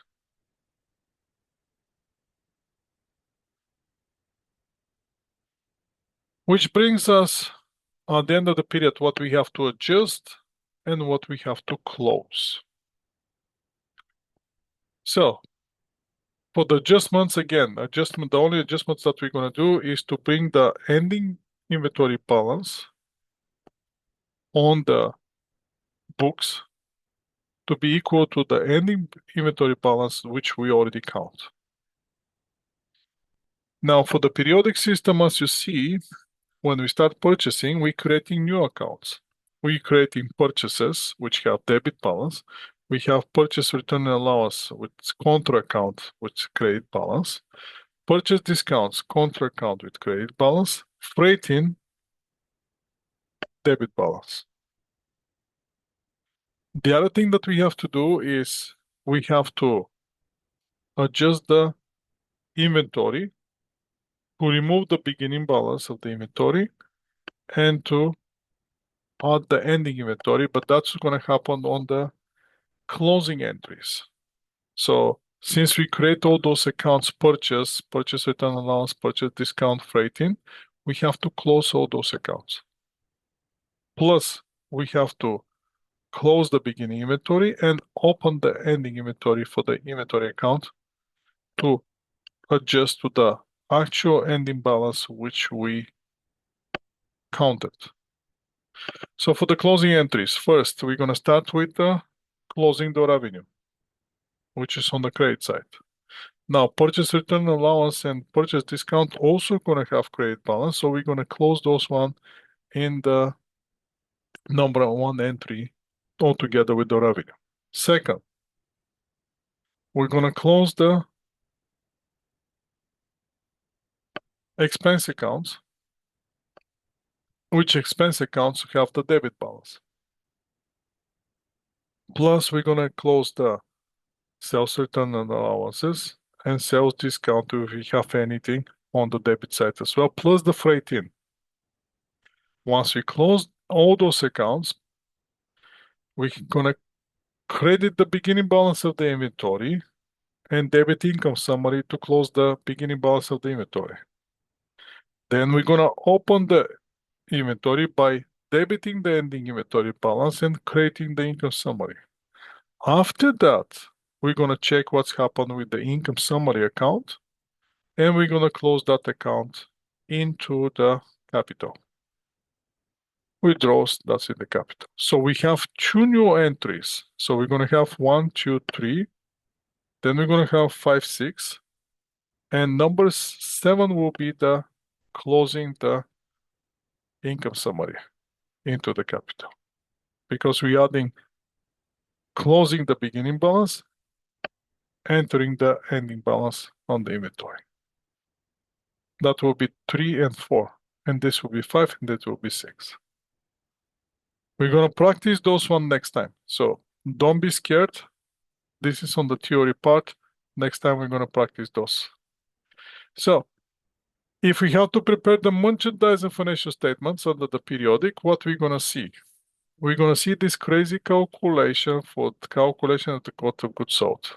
So how are we gonna get it? Beginning balance of the inventory plus purchases minus purchase discount minus purchase return allowances, which is going to give us net purchases. We're going to add it to the beginning inventory.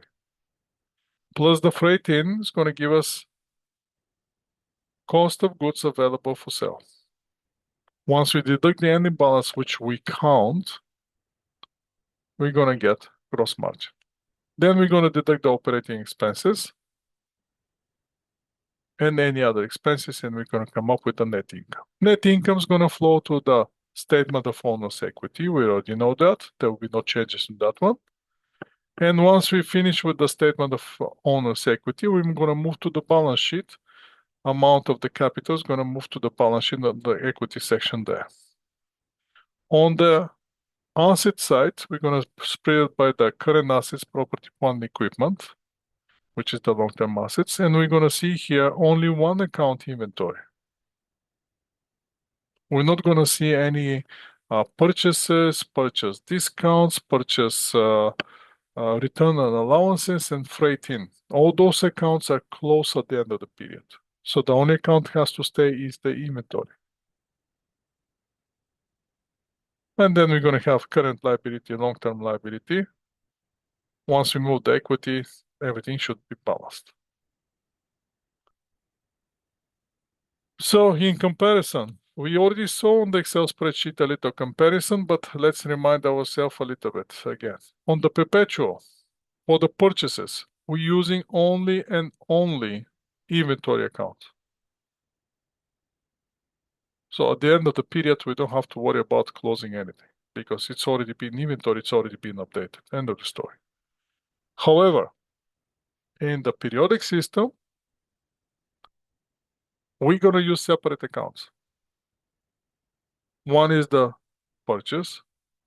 The other one is the purchase return and allowance. And then we may have purchase discount.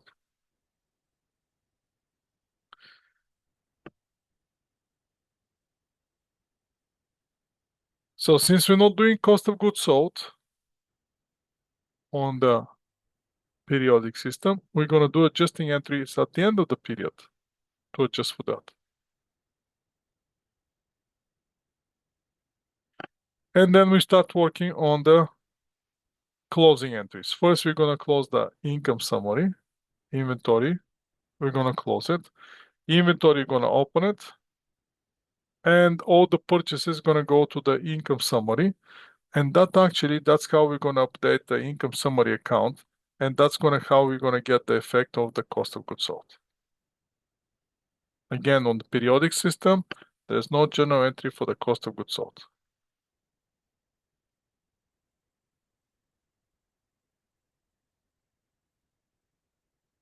So, how are we gonna get the gross margin? In the perpetual system, it's easy. Sales minus cost of goods sold, which we're getting directly from the system, we're getting the gross margin. In the periodic, we have to start beginning inventory plus the net of purchases here. It's going to give us cost of available for sale. Minus the inventory is going to give us cost of goods sold. There will be no differences in the balance sheet. The inventory account is going to have exactly the same balance. And that will be everything for today for this merchandising operations. So now what's going to happen at this point, we have to start doing some practice, which we're going to do a little bit practice next time. And then we're going to move to chapter 6. What I want from you is you to,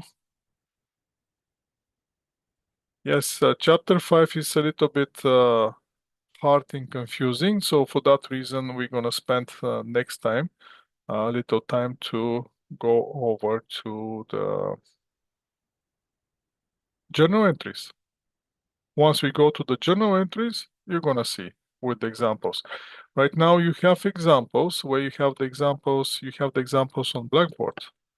So if you go to the Blackboard under chapter 5, you have some practice questions.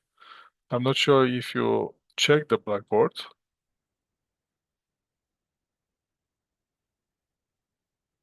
And you have the comprehensive question for the perpetual, where you have solutions.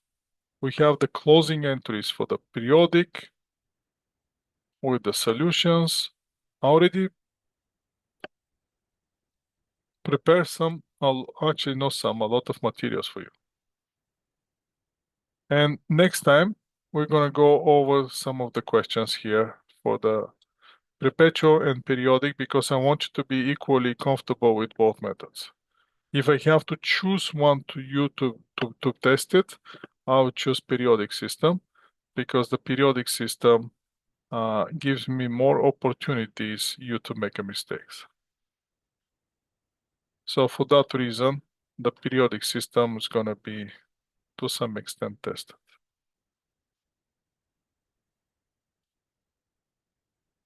But again, you have available examples with the solutions. What is closing? How is closing? So take a look at those questions, please. And again, next time we're going to do some practice questions. And we're going to start going over the questions one after another. And once I feel that you're okay with this, we can move to the next chapter, which will be chapter 6. On chapter 6, what we have to do is calculate ending inventory and cost of goods sold. That's what we're going to do next time. We're going to start with this, obviously, with the simple journal entry for the purchases, purchase return, purchase discounts, closing those accounts at the end of the period.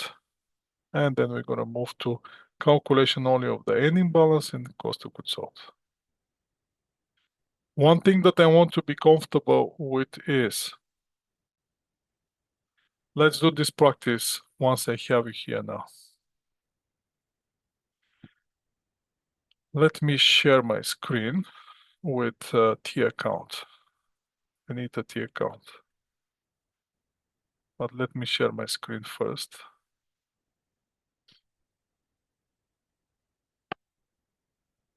Let's go back to the basic questions.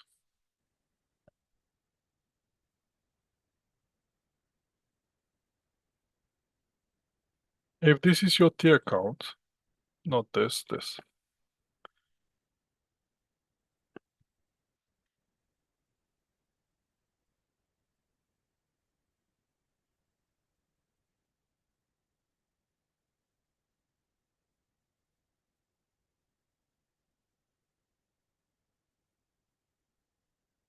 My God, something doesn't cooperate today, huh?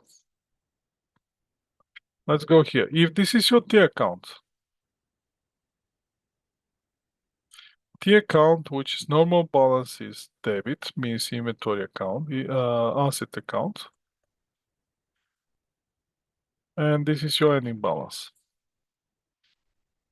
What we know about these accounts, which is naturally asset account with normal balance debit, we know that beginning balance plus the debit for the period, which is right here. This is my debit for the period. Let's insert one of those shapes. Yeah, that's my debit.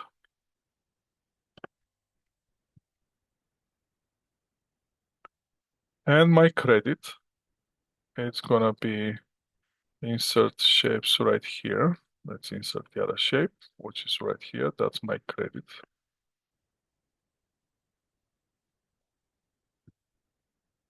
What I know about this is that my beginning balance is equal to the debit. Beginning balance plus the debit is gonna be equal to credit plus the ending balance. That's what I know. So let's apply this and see how this is gonna work.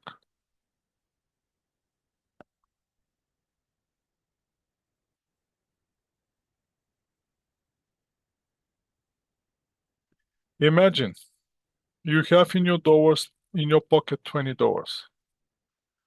You want to go to shopping in Metro Town. You go into the bank and you withdraw $200. You check your pocket after the shopping and you found in your pocket $40. How many dollars you spend in Metro Town?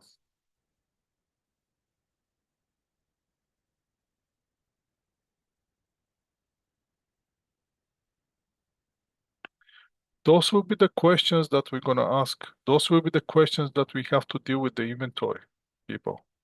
There's nothing more, there's nothing less. Again, you have in your pocket $20, you withdraw 200, you went for shopping, you don't keep receipts, you don't know how much you spent, you're going home and you found in your pocket $40. How many dollars you spend in Metrotown? So what you have to do, simply apply the formula. Credit is going to be equal to the beginning balance plus the debit minus the ending balance. Substitute for the numbers, see how much you spent. Now, in the inventory account, what will be the interesting? Now, once you know all those things, what's going to happen is in this inventory account, the debit will be purchases and the credit will be cost of goods sold. So now I'm not going to chase how much I spent in Metro Town. I'm going to chase how much is my cost of goods sold. So for the inventory account, what will be beginning balance plus the purchases? It should be equal to the cost of goods sold plus the ending balance. Now, as you can see, purchases are equal to debit. Cost of goods sold equal to credit. Different accounts, if it's cash, it's going to be different. It's still going to be debit here, but now it's going to be money coming in. Credit's going to be money going out. If it's prepaid expenses, it's going to be cash prepaid versus expenses recognized. But it doesn't change the fact that this is debit and this is credit. So that's what we're going to do next time. Next time, what we're going to have to do, we're going to calculate cost of goods sold. How we can get cost of goods sold? Beginning balance plus whatever you purchase minus the ending balance, going to give you cost of goods sold. So if you have $20 in your pocket and you put 200, and you found in your pocket $40, how many dollars you spent? We can go another question here. You have in your fridge 2 liters milk. You purchase 2 jugs, which is 8 liters. When at the end of the week, when you check, you have 1 liter. How many liters your kids drink during the week? That's another question,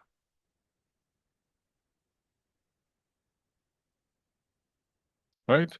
So then we're gonna put these numbers. In the beginning balance of the inventory, you have 506.79.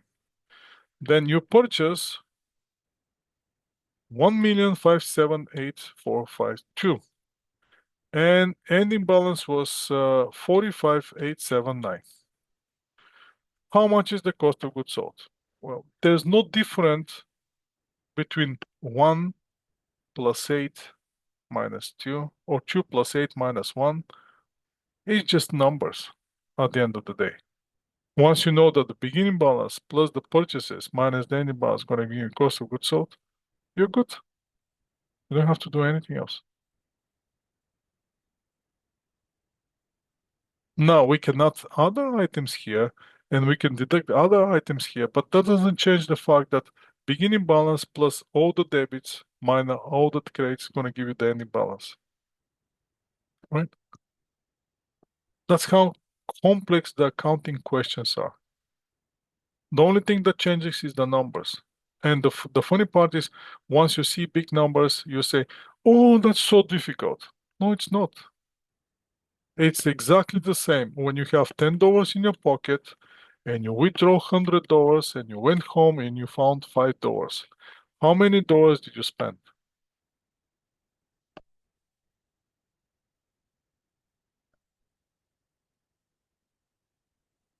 And you have to be super comfortable with those questions because one day you're gonna go to the store and you're gonna see, I have in my pocket $10. My my receipt that I purchased, the receipt that I purchased. So let me see. In the beginning, before you start purchasing, you'd have nothing, right? So you purchase the items for $650 in Costco. Let's go to shopping in Costco. You're spending 230. They ask you for 230. You pay them 230. You're checking your receipt. In receipt is for 220. How much money they charge you, they overcharge you?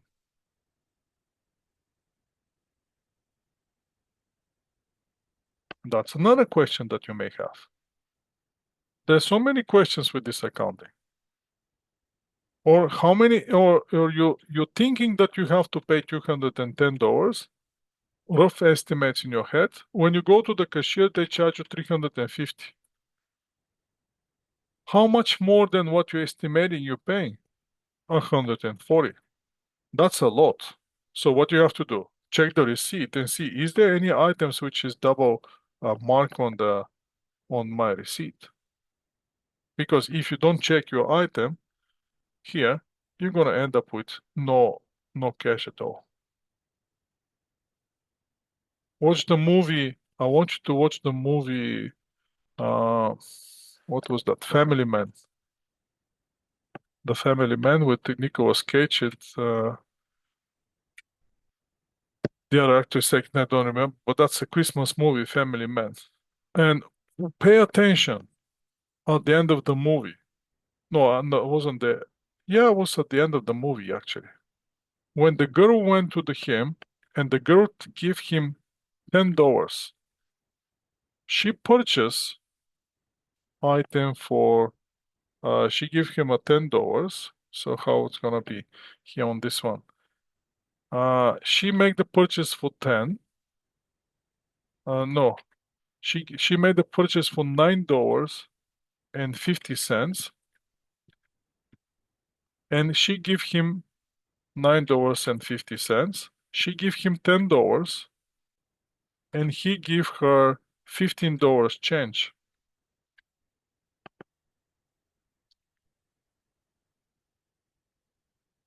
Do you know why he gave her $15 change?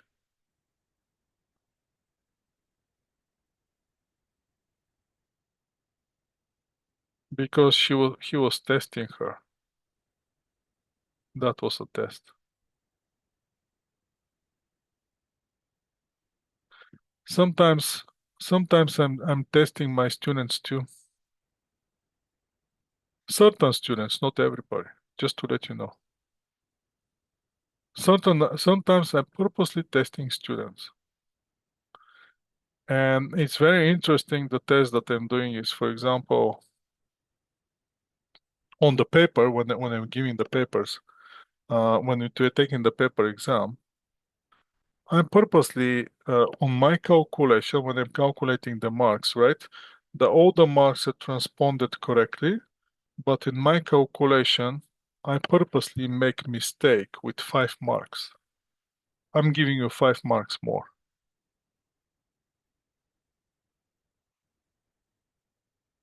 Just to see how many of you is gonna come forward and say, teacher, you made a mistake. No, no, no, no, no. That's not the chase. So listen this. The point is not with the 5 marks. I'm not giving you 5 marks. Again, I'm chasing specific students here. Well, it's a random students. It's not like I'm chasing everybody. I'm not giving you 5 marks. I'm looking for something else. I'm looking for your honesty. Because I perfectly know that if I make a calculation and I deduct 5 marks, all of you are gonna jump and say, "Hey, teacher, there's a mistake here. You're not giving me 5 marks." So I'm going the opposite direction. I want to see how many of you is gonna come up and say, "Teacher, there's a mistake here. You give me more." That's what I'm chasing. I'm trying to find honest students. So far, I'm unsuccessful. That's the only thing that I can tell you. Up to this point, none of the students that I give extra marks come forward and say, "Hey, teacher, you made a mistake here. You give me more. You shouldn't be giving me that."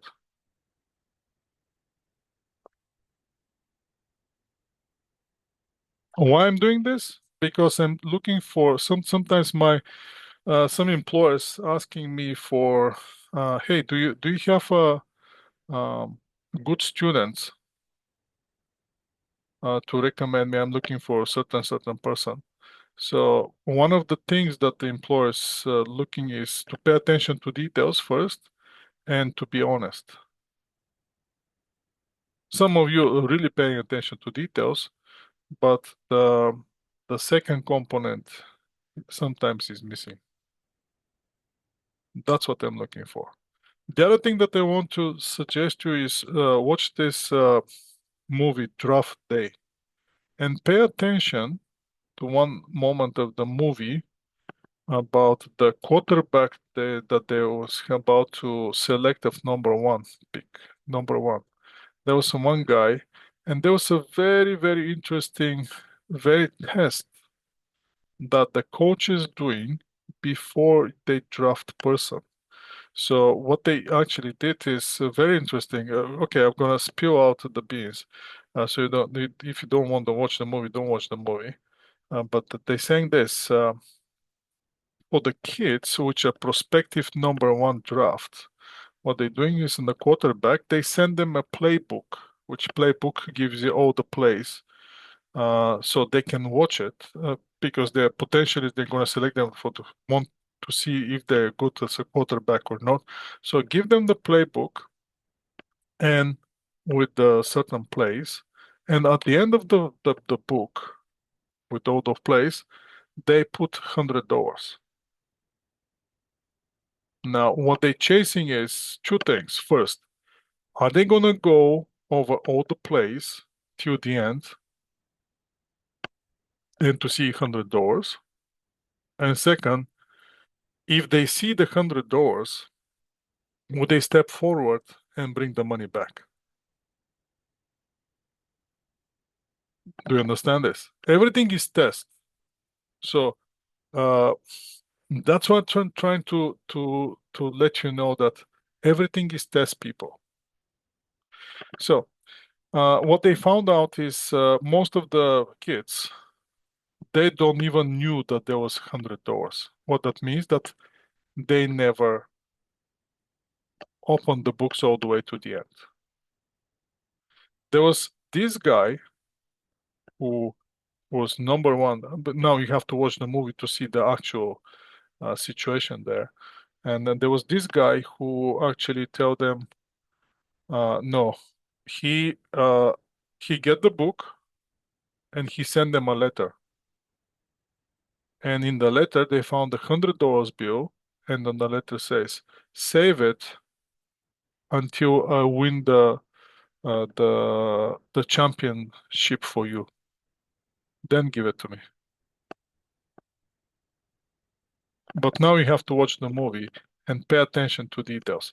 So you can learn a lot of interesting things from everywhere and how to test and where to test. So that's why that was came to my mind right now for this Family Man movie when the because he's the one who changing the destiny of the people, and he was trying to see is the person actually honest on the small things. If you're honest on the small things, you'll be exceptional on the big things. Remember this. That's what I wanted to tell you today. For this perpetual and periodic system, there's a lot of things. So again, we're gonna do practice next time. But again, don't forget, everything comes to the point of you have $20 in your pocket, you withdraw 200, you went for shopping and you found $40. How many dollars did you spend? That's where it comes from. The dollars that we're gonna spend, we're gonna call them cost of goods sold. And the money that you're withdrawing from the bank, we're gonna call it purchases. Beginning and ending balance, that's the same.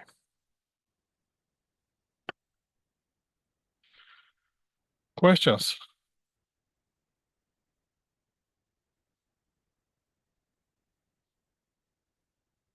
If you don't have questions, thank you so much for today. Enjoy the rest of your evening. Have a great weekend, and we're gonna hear each other next Monday.